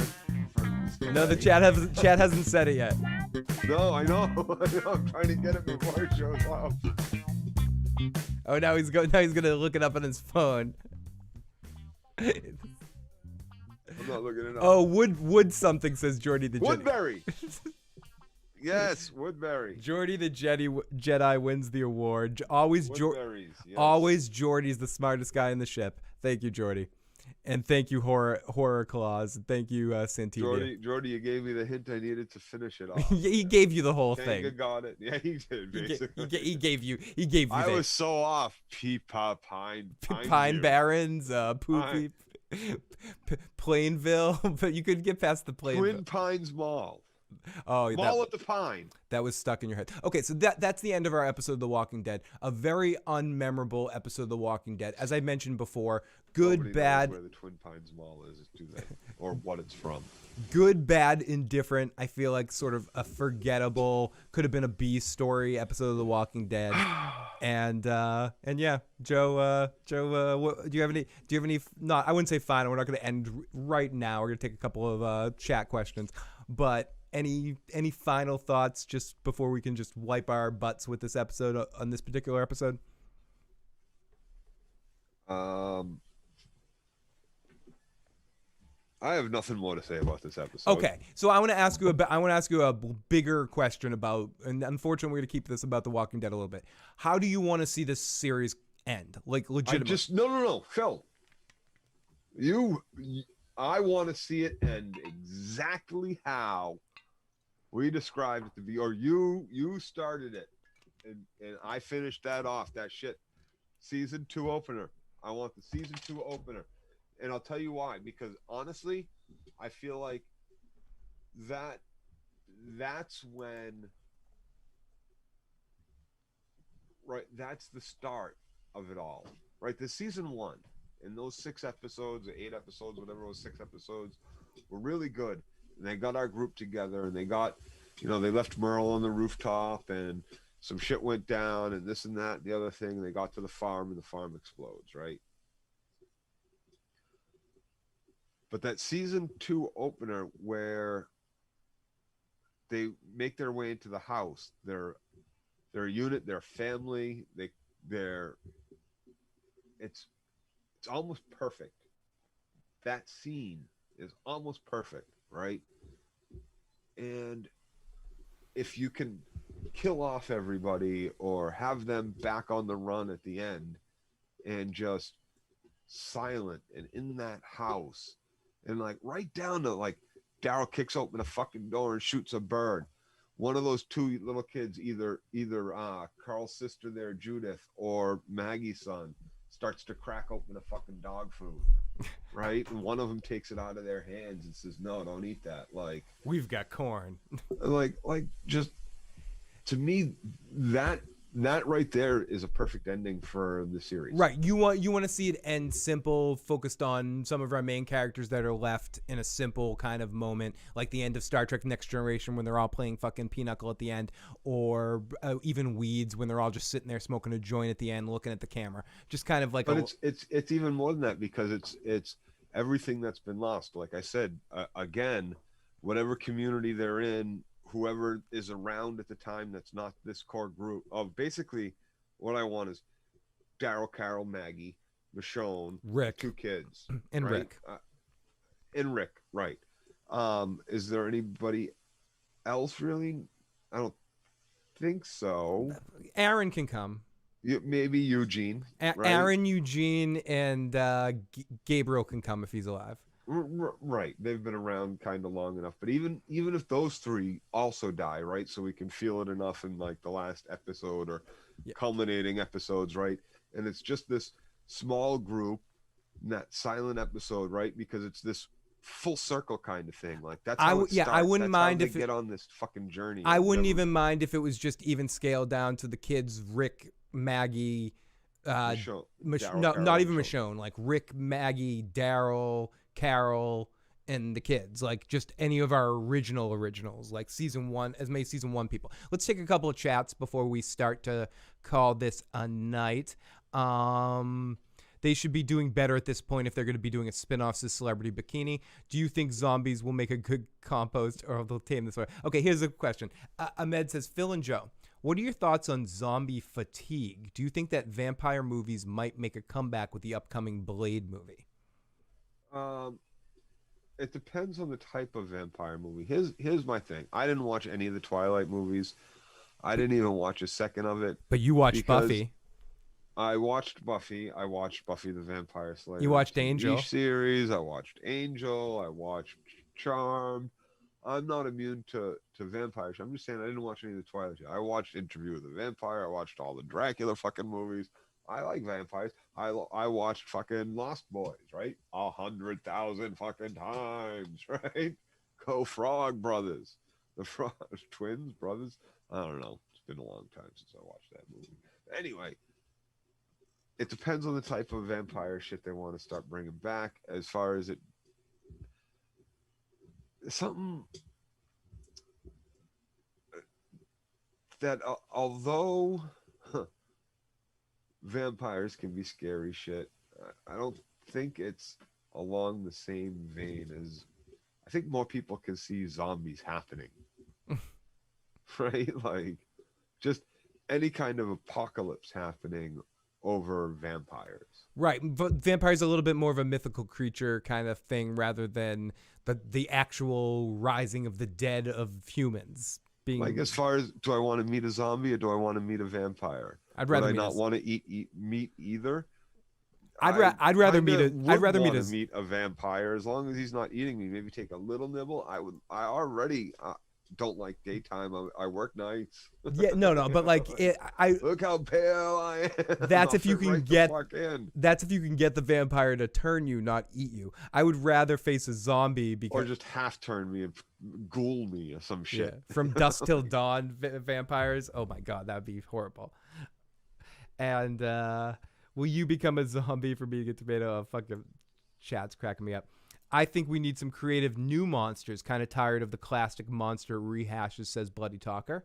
Yeah, we like this so everything.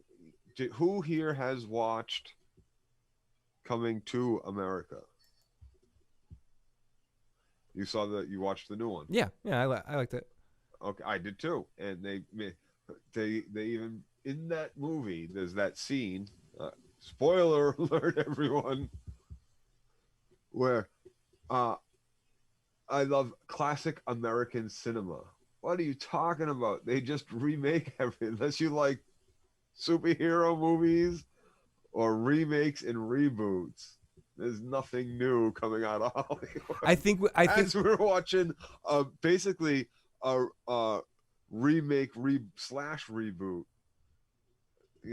of Coming to America. Yeah, but they do it so much now in every single fucking thing. Exactly. And coming to Yes. And we see Joe's a vampire is confirmed. Absolutely confirmed. Joe is a vampire. I don't know. I don't know how I feel about can The Walking Dead. I don't want to keep talking about but can The Walking Dead keep us interested? Be an awesome. Are we going to get some awesome episodes between now and the final? I feel like no. I feel like they are so trapped in their own minutia, or not minutia, manure. Manure. Or manure is the they're correct. just so trapped in they're trying so desperately hard to not suck. They're sucking.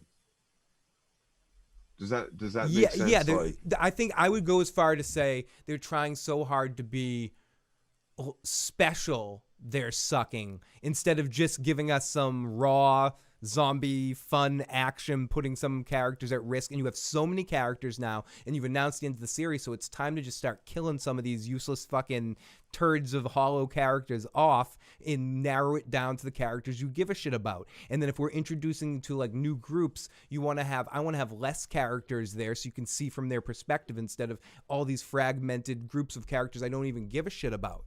Like half of them, I just don't even know their name or I don't know enough about them. And the ones that I do see, I can't. Oh, we got Big Kev in the live. Big Kev. Big Kev, holy shit. We got to spin the wheel. Big Kev, what's up? In a long time not seeing Joe. Joe, make a sandwich for me. Joe, what do you think of World Beyond? I bet you love it. So I watched what, like 2 or 3 episodes of that shit, and I was like, wow, is this just absolute horrible? Like, I felt like there was absolutely nothing learned from anything they, have experienced from critic reviews or like fan drop-off ratings. I felt like they learned nothing. Now, the Big Kev, thank you so much for that super chat donation. It means more than ever right now. It landed on everyone drink. So wherever you are, whatever you're doing, if you have a drink, even if it's water, coffee, cola, whatever, or alcohol. I got this for you, Big Kev. Grab your drink and toast it up to Big Kev and thank him for the super chat donation. Oh, thank you, Santivia. Here we go. Let's toast it up. Bam.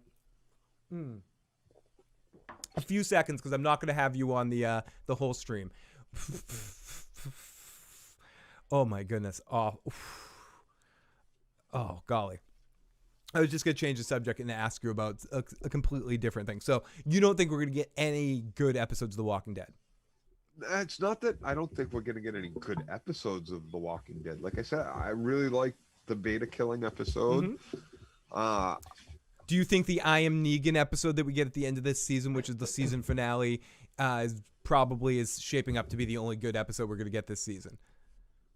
Is what I'm feeling like. And that's going to be the backstory Negan episode, because it seems like each one of these is going to be some sort of backstory-based episode. I don't know. I don't know if we're not going to get any real story progression, in this little grape. Big Kev says, I swear I'm not hitting on you, Joe, but did you lose weight? I did. I am. from my peak at 310 to 200. Oh, nice. I'm about 210 right now. Nice. So I've lost about 100 pounds. Yeah. I'm trying. Thanks for noticing, Big Kev. I'm trying to catch up with some M&Ms. It's like The Walking Dead. In fact, Phil, you'll get a kick out of this. A friend of ours who was in town recently. Oh, a very rotund friend. I weigh less than. Oh, you weigh less than him now? He's a lot shorter than you too. You're what? You're at 6'1"? 6, and he's what, 5'2"? No, 5'5". He's 5. He's not 5'2". He's 5'6". 5'9". 5'6". No, he's not 5'9". I'm 5'10". He's not 5'9". 5'8". 5'7". 5'6", 5'7", I think. Big Kev says, great job, dude. I'm on my journey now.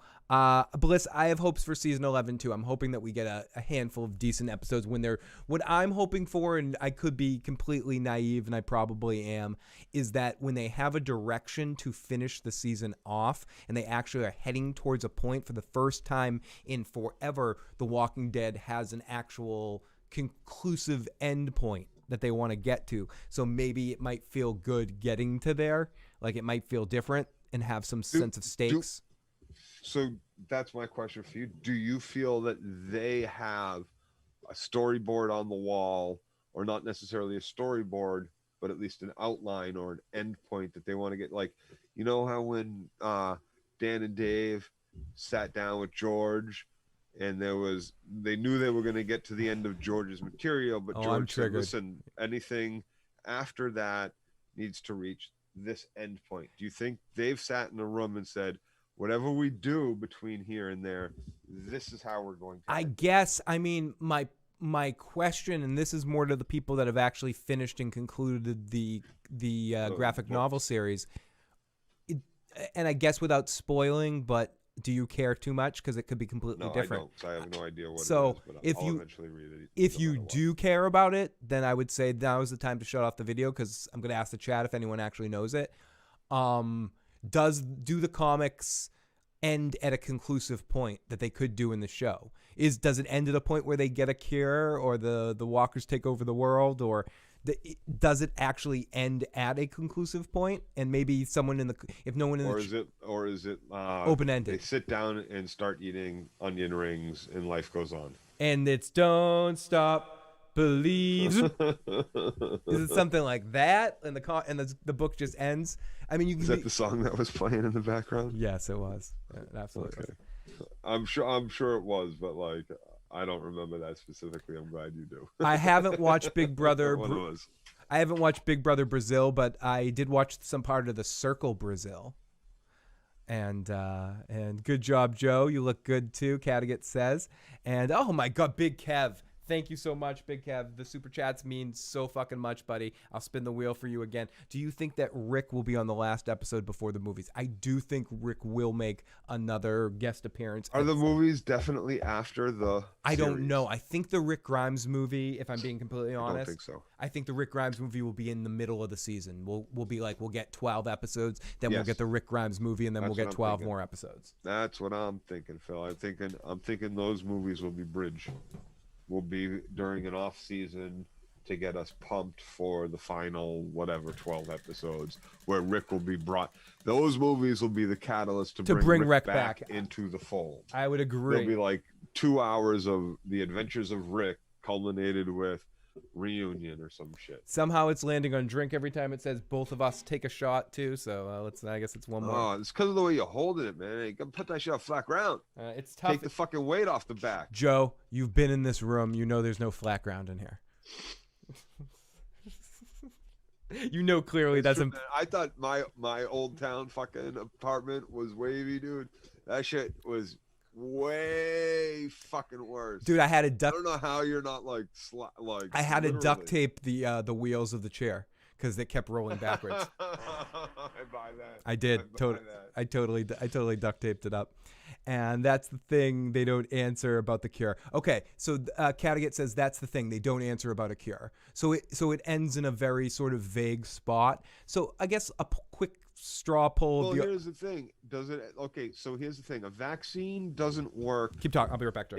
If you have the illness, right? You need a cure. That's the difference, right? So, a vaccine would work from anybody that wasn't already infected, but we learned from the CDC, which isn't in the books, that everybody is already infected with the virus or whatever it happens to be that is making people reanimate upon death, right? So, well, it can't really be a vaccine then, unless newborns are born without it, and we won't really know that until we see a new one of these kids fucking die and not turn. In which case, them being vaccinated could mean humanity survives if you start vaccinating the kids who are born that haven't contracted this. But as far as it would have to be a cure, right? So if it's a cure, that means it gets rid of the virus that's in you. Okay, but what if you get fucking bit? Is it a cure and a vaccine? I don't know. Would it be a cure and a vaccine? I don't think it could ever. We're talking about some serious scientific fucking Yeah, I don't work know if it could ever be stopped. Now, 10 years post fucking apocalypse. To jump into the chat for a second, because we get a little bit of answers. Cattigat says that's the thing, Phil. They don't answer about the cure. Tom wants to know if you remember him. He's the one that has a crush on Katie, or he says that.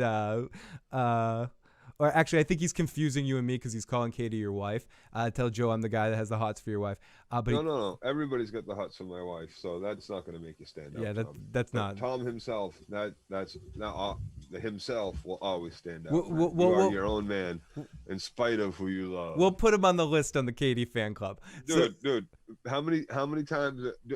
So we go out on the weekends, right? And I'm like, all right, Katie, they will all buy you drinks, all right? You get your drinks. I will be over there with my buddies, and we'll leave in a few hours. Yeah, I believe Katie's gotten us free drinks a couple times. So let's go. Let's finish up in the chat. And Cattigat says in the comic spoilers, just in case you can hear this, Joe. In the comic spoilers, Rick gets killed by some spoiler alert. In the comic spoilers, Rick gets killed by some fucking annoying red shirt punk named Sebastian. He goes to prison, and Carl goes to check on his dad the next day, which Carl has to kill zombie Rick. So they can't end like that. They can't end the series with Carl killing zombie Rick. They got to do something different. Okay, they can't do that. And Carl killed zombie mom too. Right. So they basically did something else like that. So do you think? And this is a question for the chat too. Judith can kill zombie Rick. She could theoretically. Carl killed zombie mom. Judith kills zombie Rick. I'm not sure if that's going to happen though. Do you think? And I doubt that will happen too. And I don't think they're gonna. Even if they do follow the books, they are so far away from the fucking books at this point. I think they find a cure in the show by the end of next season. I think they go that route. I don't think they go that route, Phil. I'm really hoping they. You know what? I'm going. I'm not only going. I hope they do what I described earlier, which was inspired by your little thought there of them kill everybody and just our little group ends. I'm putting money on that they're smart enough to do that, because that, as far as I'm concerned, is really our only ending. Life goes on for our fucking group. Why? Because they're fucking survivors. They're fighters. They're the ones that fucking live. They're the walking fucking dead, Joe. Okay, we got a couple more comments, and then I'll let you go here. Again, huge thanks to Big Kev for our super chats. Cannot thank him enough. Kev. How's the poker going? How's Vegas been? How do you think in the life of fucking COVID? How do you think it's doing if he's giving us fucking super chats? Cattigat says, good job. Robert Kirkman rushed the ending and it felt empty and pointless. There's a time skip, massive time skip. Carl gets together with Sophia. They have a little girl named Andrea, and the walkers are no longer a thing. Big Kev says in the comics there's a big statue of Rick. Everyone idolizes him. What? Is he holding a samurai sword? Phantom D says, why, Joe, talking scientific when the writers don't use logic? I know. I keep getting called on it, and I'm always going to get called out on it. I try. Here's the thing. if you don't want to be a serious show, don't be a serious show. You know, Z Nation is fantastic. I love it. Is it any more ridiculous than, do they do anything less ridiculous than they do do our survivors do anything less ridiculous to survive in that show than they do in The Walking Dead? No. The shit is just as stupid. Nobody prepares for nothing. They're all just fucking idiots wandering through the fucking screen. But Z Nation knew it. They knew what they were. They embraced what they were. They went with what they were. Walking Dead is trying to be this artsy superior thing, and they're failing miserably and have failed miserably for so long now. They can't get out of their own fucking way. No, and I agree with you. And a couple more chats here. Bliss says they should not have killed Carl. I don't care if the people didn't like his acting or whatever. The show, and I'm going to add a little extra to that, the show doesn't work as well without Carl being there, just as Carl and Rick are the centerpiece of The Walking Dead. And even when we get to what the comic ending is, you need Carl and Rick around. Cattigat says the comic ends with this weird cliffhanger, quote unquote, where Sophia and little Andrea are looking down at a tombstone that reads Carl Grimes. Who killed Carl? Who knows? Tom himself says, I'd love if Becker showed up on The Walking Dead and bring a cure for apocalypse. Bliss, a sensitive man, says a cure would end the spin-off possibilities, though, so I don't think they would do that. Yeah, I don't think they're going to do cure. And Big Kev says, dude, Vegas is crazy, dodging COVID left and right, actually, and scooping pots. Vegas just looks weird being empty.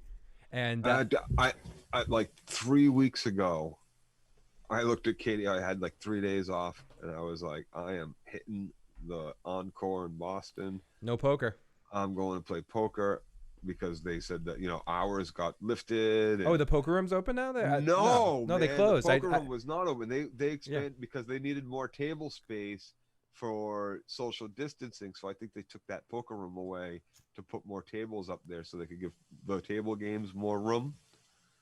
You know what I'm saying? Yeah. So no poker. No poker. And yeah, so I was like, okay, I'm gonna leave at like 10, Katie. I'm gonna go play. And at 7, I was like, let me just look it up, make sure they had a poker room, and there was no poker room.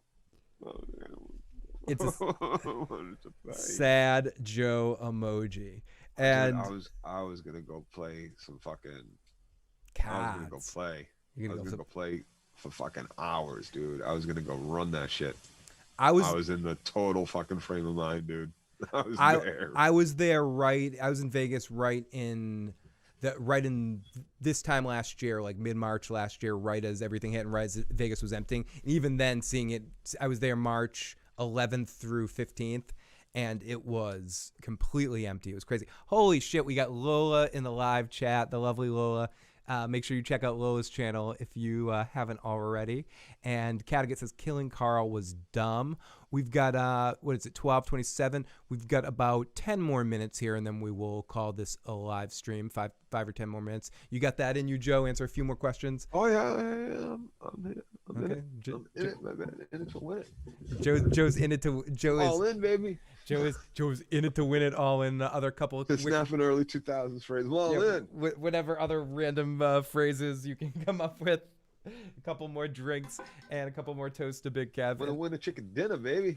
And any other questions the live chat has about any shows or subjects, feel free to send us in that direction. I am Negan. Joe is Negan. He will answer any question. He has 5 wives. He doesn't care. In Springfield, I went up there to play poker once, and I didn't have my license on me. I'm disappointed at Joe. You're supposed to be our comic book track guy, blah, blah, blah. Okay. I'll put it in order. I'll get my book. You'll get your book for next time? Okay, Joe's going to get to his fucking book. See what you did? Joe? I got to work next Sunday, so I got 2 weeks to get it and read it. Yeah, Joe's got to do something at work. I gotta spend one of those things. Those are expensive. Yeah, don't fucking read it online. Find some fucking stolen. Nah, man, I want it. I want to put it in the stack. You gotta complete the completionist. Dude, I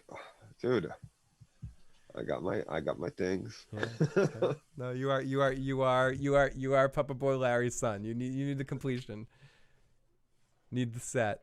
In case you forgot, I got this. I gotta get one lower. There we go. Ooh, 9.2. Number 2. Oh, no, I was looking at the rating of the quality of it too, 9.2. Look at that. Is there anything in the world? If there's anything in the world I'm good at, it's poker, says Tom himself. I'd love to rip your ass out on the poker table, says Tom. Are you talking to Big Kev Me, or to Joe? Kev, to Phil. Well, I would love We to. all fancy ourselves some. To be honest with you, Tom, I would love to sit at a table with you and Big Kev and Joe. I think that would be fun. I think it would be fun. I think we'd all take Tom's money. Hey, listen, sitting at that table, if I won or if I lost, I wouldn't. That wouldn't be what that night was about for me. And I mean, I'm gonna win. I'm gonna take y'all money, and I ain't gonna be apologetic about it afterwards. But if the cards didn't work out, because numbers are numbers. Santivia says, other than bad writing, this show really needs a strong lead character, and I would agree with that. I think what carried it through some of the shitty stuff is you could at least count on Andrew Lincoln being somewhat charismatic and carrying through the show. The most charismatic, interesting character for me you have on is Jeffrey D. Morgan, and they use him the right amount of time now, which isn't too much. And the show's too scattered about with too many characters, so you don't have a central lead, and it's not as high and it's not as high quality as something like The Wire that can get away with that. It's the fucking Walking Dead, and it needs someone you need to relate with at every moment at every time, and it doesn't have that at all because it has a series of characters that are meh characters you can't get behind. Forget the story being written well or whatever. Good for me anyways, good characters can outweigh a good story. If I give a shit about the characters, I'll follow them through crappy story, but bad story, it's like bad characters, it's hard to care. Bikini says, I like poker tournaments but don't care for the walk in and outs. I'm the same way, Bikini. I prefer poker tournaments. Lola says, I just have to say, I can't believe The Walking Dead is still on. I did stop watching this show like 2 years ago. Like you, like a lot of people, Lola. Big Kev says, they've remade The Walking Dead comics every month in color. Did you know that, Joe? And I hope you don't smoke, says Peter Griffin, because I slow play for 12 hours. So Peter Griffin's going to make you pass out because you're going to smoke, and he's going to tire you out all day. Dude, okay, so I woke up last night at 10 o'clock to go to work, and how many hours have you been up? I'm still up, so I don't know, and I enjoy poker a lot. I can sit there. So at the Imperial Palace, I sat at one of their 3-6 tables for 13 and a half hours. I won quite a bit of money that day. It was one of my funnest days playing poker. I would be more than happy to sit at any poker. And I only left because everybody I was with wanted to leave. They had been done forever. I think they left and came back. I was buying drinks for the fucking table. Well, ordering drinks for the table. Bunch of college kids trying to watch the Sweet 16 tournament going on. They're fucking raking it in. They'd cheer. Duke scored or some shit, and I'd be like, another round. We just would bring another round for everybody. I'd be just fucking scooping. Now, Zombie Mammoth says, okay, now let's talk about a good show. Let's talk about Saul. I don't want wonderful day. It's Better Call Saul. Amazing. I can't wait. We're going to have to wait, obviously, because the production delays won't be until 2022. I'm very excited about the conclusion of that series. It's been hyped up a little bit. And it's going to be put off a bit, but I think it's going to be worth the wait. And Big Kev said it's a long session. And yeah, no, that was not a long session. It like flew by.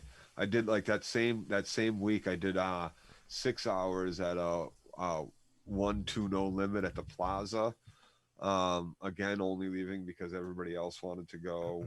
They were kind of done with Fremont Street and all that shit. But do you prefer playing on? Do you prefer Fremont Street than to the Strip for playing wise? I don't necessarily. Larry has this great. He likes to go to the Wynn, right?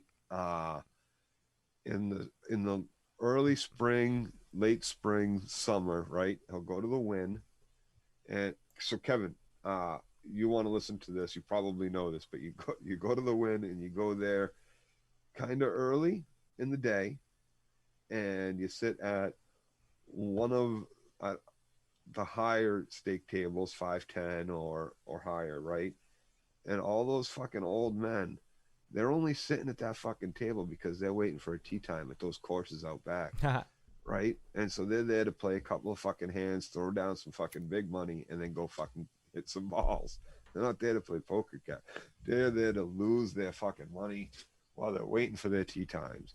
And every time Larry goes there and he sits at those tables, he walks out with some good scoop.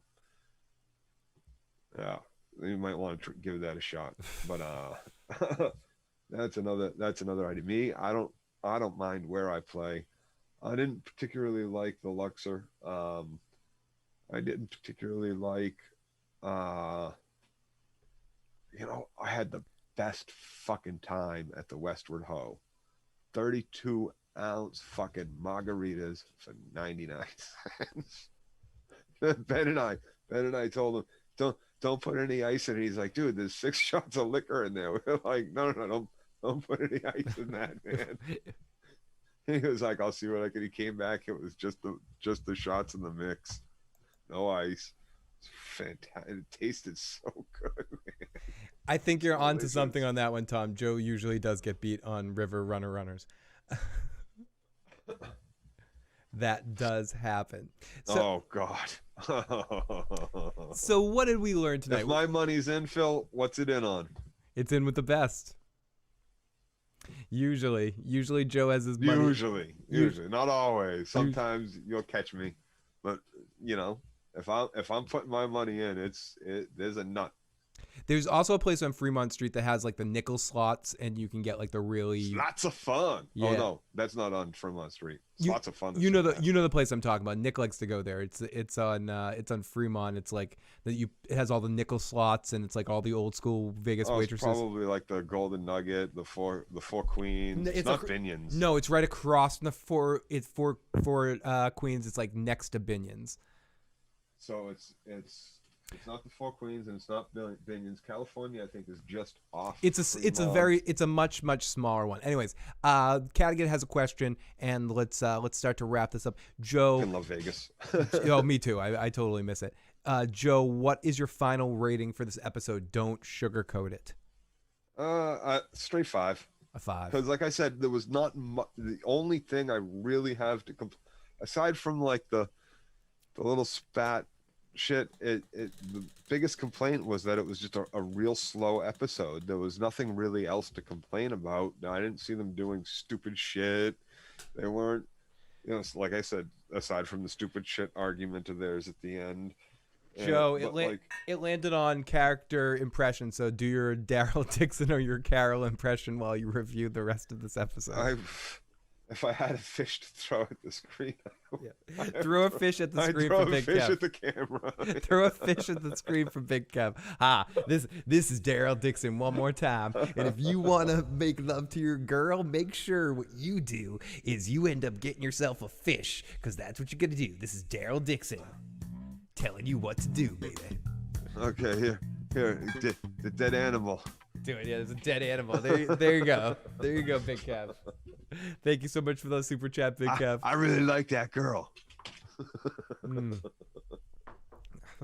I love how your camera just happened to go off right there when you threw it. So we cut that off. And if I was giving a ranking for this episode, I would probably give the same one, around a 5, maybe even. See, and I'd give last week's maybe a 7, and the week before that, I give 8.5. I give last week like 6.5, 7. It was slow, but it actually made me give a shit about what was going on. There was some excitement in it, at least. Yeah. And I feel like with The Walking Dead, I've said this millions of times, but I feel like with The Walking Dead, I don't care about these deep fucking episodes because these characters don't elicit enough emotion within me to have deep introspective episodes. It's not Breaking Bad. It's not The Sopranos. It's not The Wire. It's not fucking Game of Thrones. It's not a deep introspective kind of show that can pull this shit off. It needs to be some form of pulp action-y shit going on, and when it doesn't do that and it tries to give you an episode that's all deep or whatever, I think the show always falls flat for me because it doesn't have, the writers can't pull the shit off. It's out of their bag. It's like someone trying to pull like a comedian trying to do drama out of his wheelhouse, or I don't know. It just doesn't work. It's out of genre too much. This was a Hallmark episode that was dealing with a stupid fight that no one cared about, and seeing that Daryl finally got some, and the backstory for fucking dog. Yay, we got all that. You're happy now? We got a dog backstory. Chris Hardwick, I bet, is happy. While you were saying that, Phil, I decided I have another alternate ending. And Fandom D Saint, thank you so much for the super chat. And thank you so much, Big Kev, for that other one. Another spin for Fandom. But yes, finish your thought before you forget. Oh, the thought. Okay. What if instead of Cure, instead of just our fans, our cast getting off into their own thing, what if this shit gets worse? I wouldn't mind that. Like everyone dies would be a good ending. Well, like not just everyone dies, but like, and not necessarily the zombies mutate, but like it gets worse somehow. I would like that, because I feel like if they could get worse, we could create some of that fear in whatever that we need to get. And by the way, Broke, it landed on shot. So here we go. Toast to you, Broke. And Big Kev, another super chat donation. I will spin the wheel one more time for you in a second. Cattigat says Cattigat said I just got into the X-Files. Never seen it before, but I gave it a try. I must say, great series. And I think Joe's a big fan of was a big fan of it. I wasn't a big fan of it ever, but I wasn't a hater or anything. Big Kev, it landed on review, so you can either ask me to review something in 30 seconds right now, or me and Joe to review something in 30 seconds that one of us have watched, or make me take another shot. You decide. And Phil, what was the word you always said that made you own drinking? Ultimately, what you got to say about this episode is I think it was an ultimately missed situation. So, Tom, I hope that kills you with shots right there.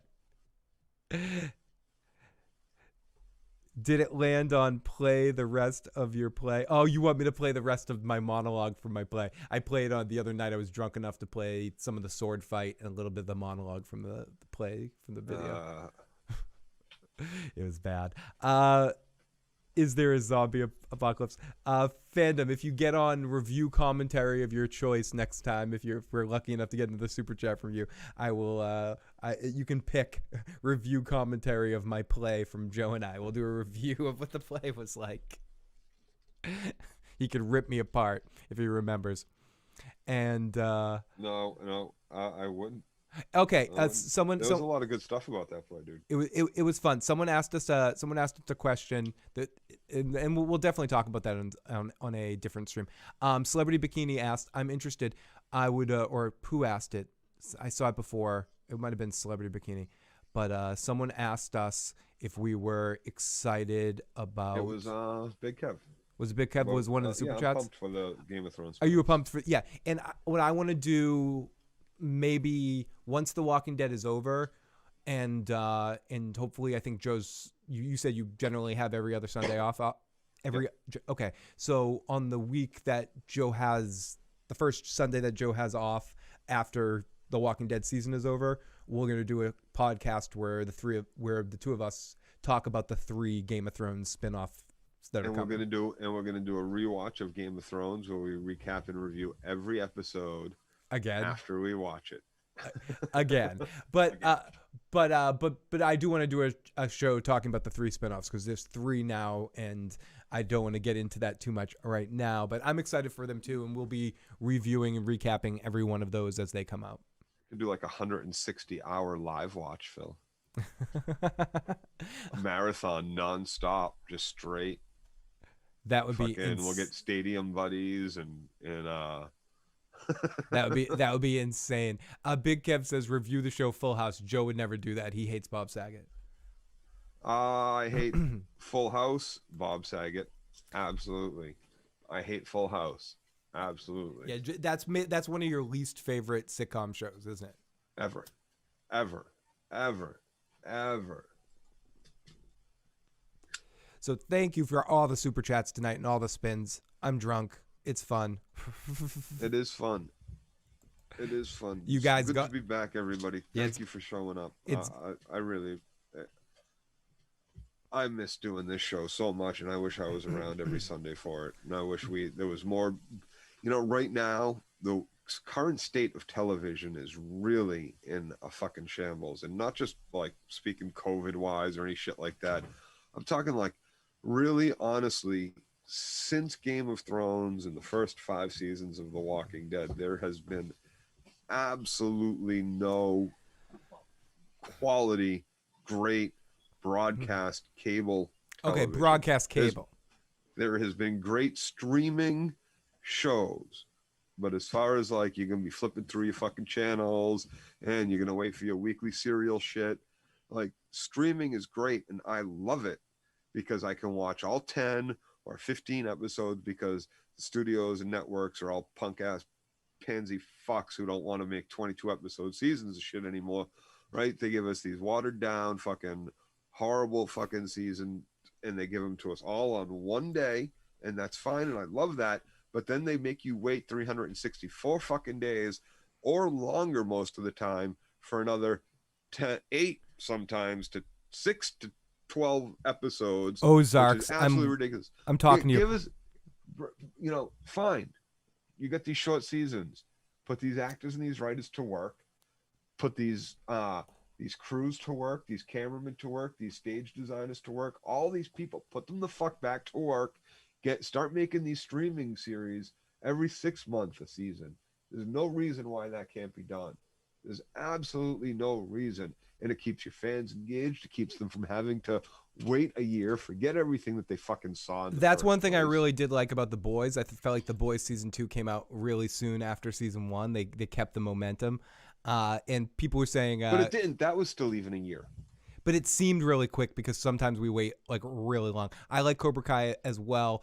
And then some of these series, you get into them and then they get canceled prematurely where they shouldn't. Something like Glow that deserved to have its final season. Or the Van Damme season 1 canceled after one or season. Santa Clarita Diet canceled before it should have canceled. Or a million. Season 8 canceled, begged for the finale movie to finish off the series properly. Like Young Rock is not that bad. WandaVision had people wait weekly. A couple of shows are changing their format. Disney Plus is doing it that way a lot of the time. The wait weekly shit.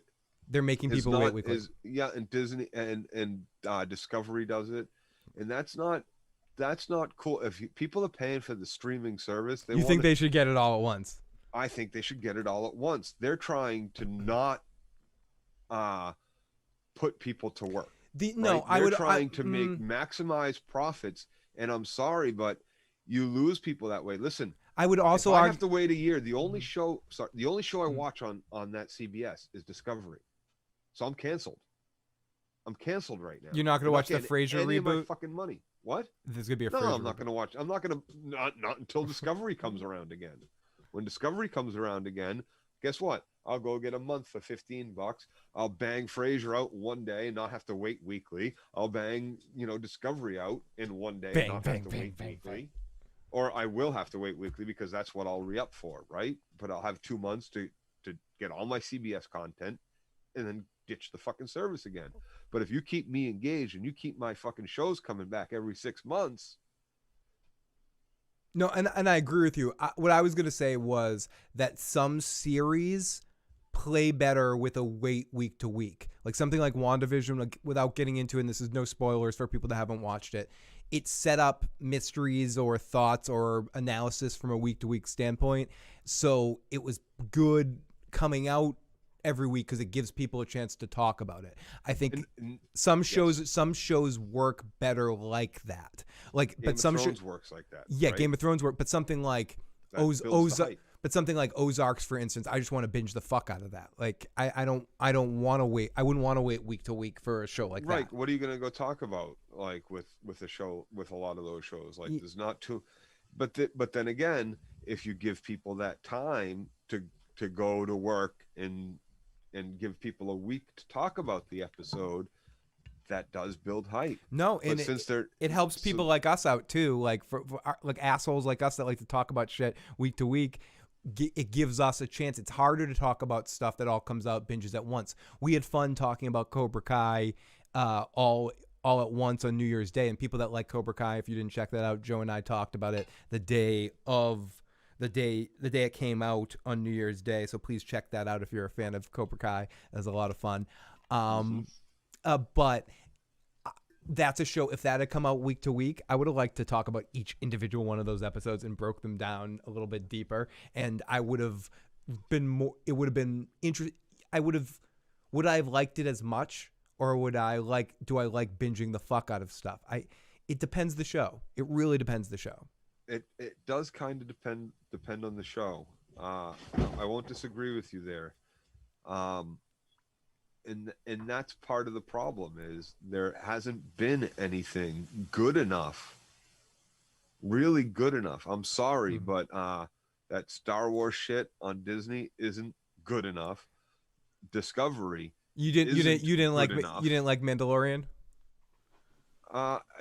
It's not. I don't dislike it. I haven't loved anything Star Wars, really loved anything Star Wars. Would you agree that The Mandalorian's the best Star Wars thing since the original trilogy, at least?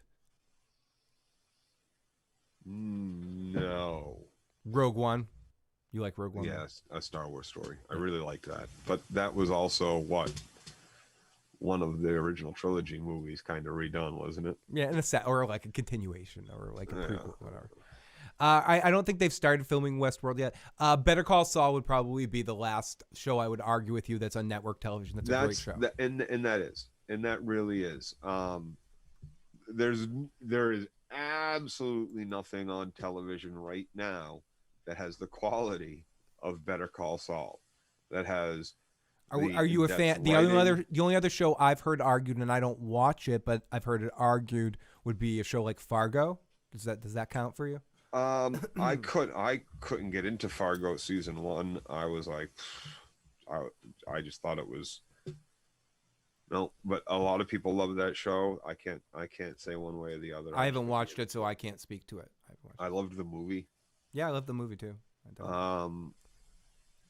People love Powder, or Power, or whatever it is. Snowfall maybe, is that what it is? I don't know. There's some shows out there that people rave about, but I've tried to watch some of them, and no. Yeah, you're more. What's the word? You go out and watch more things than I do. Dude, you don't even understand how much I watch. Yeah, you give a lot of shit more chances better than I do. Like I watched all the Corner Gas Canadian sitcom. I watch all sorts of shit. There's a couple of really good series on Netflix, obscure British ones, like The End of the Fucking World, couple other ones, Derby Girls. I watch a lot of fucked up movies too, fucking like obscure foreign movies, as long as it's in English. I can't be bothered to read a movie right now. Yeah, you don't want to read. You don't want to read. Did you see that Korean movie out right now? Space Sweepers? No, not yet. It's a good little sci-fi romp. I dug it. You might like it. 2 shows that I've heard very good things about. Snowpiercers is one of them. A celebrity. Oh God, what the fuck, dude? Jennifer Connelly, a couple other big, Sean Bean. The stupidest fucking movie ever. Let's make this a series. The Train, yeah. So, really? So not a fan on that one. Quick reviews from Joe. Really? Joe, did you get a chance to watch Lovecraft County? Yes. Did you enjoy that? I did. Yeah, I've heard great things about that. I haven't had a chance to watch it yet. And what's that? There's that reminded me. That shit was scary. Like, there was some scary shit in Lovecraft Country there. But you recommend it? You think I definitely watch? I know. Yeah. Also, Watchmen. Watchmen. And yeah. The Watch. Yep. I'm enjoying The Watch, but The Watchmen Yeah. as well. Watchmen was really Watchmen dug was that. really good. Was really well done. I just finished that, and I'm about to start Lovecraft Country. I'm sorry, country. I said county, country.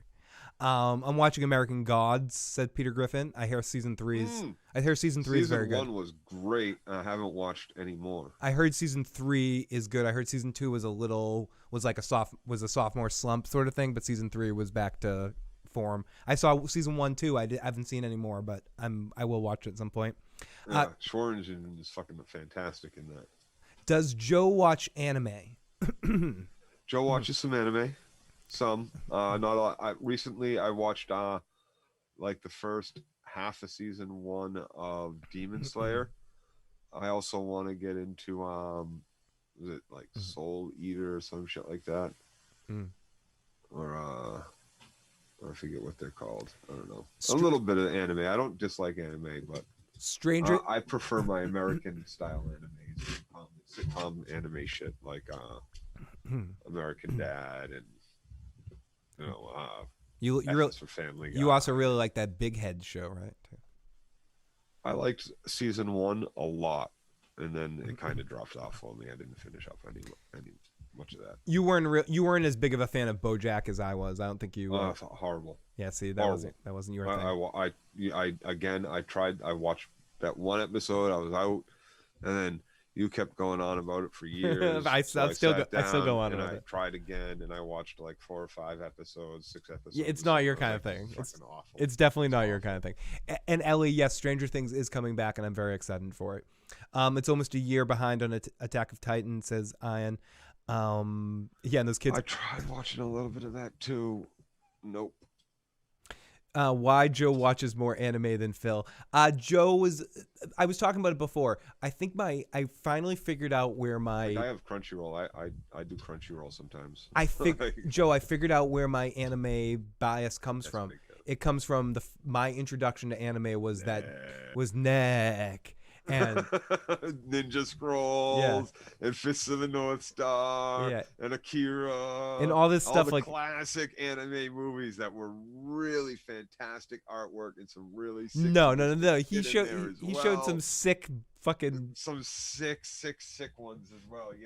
Yes Phil, but the artwork and some of that anime was those 3 that I mentioned are pretty classic. But movies you right lived there. with him. You saw those stuff. When I was there, he'd always show these. I didn't live with him. He was the neighbor upstairs. Yeah, he was always in your fucking place. So yeah, I guess we'll wrap things up tonight. Joe will be back in 2 weeks to talk about. I'll be back next week to talk about the Walking Dead episode, either alone or with a guest. And excuse me, hopefully a couple of episodes from now, we'll either. Fun fact: Neck. Younger brother designed part of my first tattoo. Oh, really? I didn't know. Yeah, I had him draw part of it, and I had Victor draw part of it, and I had somebody else tattoo it on me. Hopefully in 2 weeks when we get another episode, it will be more exciting one way or another. So either Joe and I can have some more vitriol, hate for it, or it can be an actual good episode we can break down and have some fun with. Here's to that. So because either of that. Yeah, because tonight's episode, one way or another, was a little bit of a sleepy. So thank you guys for joining us, and thank you for joining us for this after show discussion. You guys that super chatted tonight, Fandom, Big Kev, and anyone else who I'm not sure if I'm missing anyone who popped in a super chat, but if I am, thank you so much, and thank you to everyone in the actual chat or anyone watching this at a later date. And anyone who's in the live chat right now, if you haven't already, do me a favor, please hit that like button, please hit the subscribe button. And if you're subscribed to the channel already, go to that little notification bell thing on the channel and make sure you subscribe. I've seen Berserk Cat again. To all notifications, so you make sure you're notified whenever we go live, because YouTube's a douchebag and we say fuck too much. So you got to make sure that you become aware that when we go live. So make sure you're notified and subscribed and all of that crap. So the Expanse is really good. Joe, I keep hearing about The Expanse. Have you given that show a chance, and should I be watching it? Actually, I've gone to go watch it a couple of times, but whatever streaming services I've looked at it, I don't have season 1 available to me, so I haven't started it yet because I want, if that's what I'm thinking. It's on Amazon, I believe, is where it's mainly lives. Good night, everybody. Good night, Santavia. Good night, That's the Celebrity. one I think I'm thinking of. Yeah. Thank you so much. And everyone that's listening to the audio, I think this will be the first audio cast back on the audio podcasting stream as well. So make sure, if you haven't already, you're subscribed on Podbean to get an audio version of this and some other bonus podcasting stuff. If you want to get a little extra content, you can help us out on Patreon. Or if you're into video game content, make sure you either subscribe to Dirty Issues on YouTube or Phil the Issues Guy on Twitch. I'm trying to get to 50 subscribers so we can get the affiliate status. I think Joe might pop up over there on my Twitch channel at some point too. We might do some crossover stuff once we start getting up to the followers over there. So if you have a Twitch channel and you haven't already, follow me on Phil the Issues Guy. You can find the link in the description box below. Trying to hit that 50 follower point so we can become a affiliate over there and start doing that. So right now I'm streaming some Nintendo games, playing some Smash Brothers against. So if you have Smash Ultimate, you can play against me live on the stream. Also doing some Mario 35 and a couple of other Switch games and any other Super Nintendo or Nintendo games that you guys can request. So if you're into video game stuff, do that. You can also join our Discord to keep the discussion going. All of that again is in the description box below. Thank you, Joe, for joining me. It's good to be back with you, and I can't wait for 2 weeks. To be back, indeed. It's going to be fun. So everybody, as I mentioned, if you haven't already, hit the like button, hit the subscribe button, share it with a friend. If you're listening to the podcast version of this, make sure you subscribe, give us some star ratings, and help get the podcast to more people. And I will be back sometime this week on the channel, either on my Twitch channel doing some video game streaming, or I might be back with Tony early this week on his channel doing a WandaVision podcast. But check that out. And I also maybe randomly on Tuesday or Wednesday evening I might pop up. If not, I'll be back on Sunday to talk another episode of The Walking Dead. Thank you, everybody.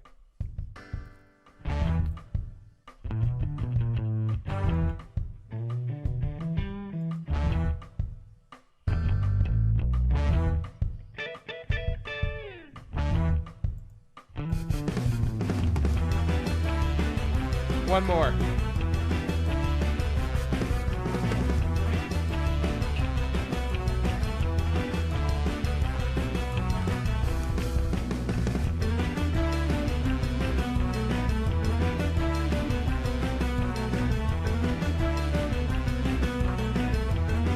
Anytime, Tom.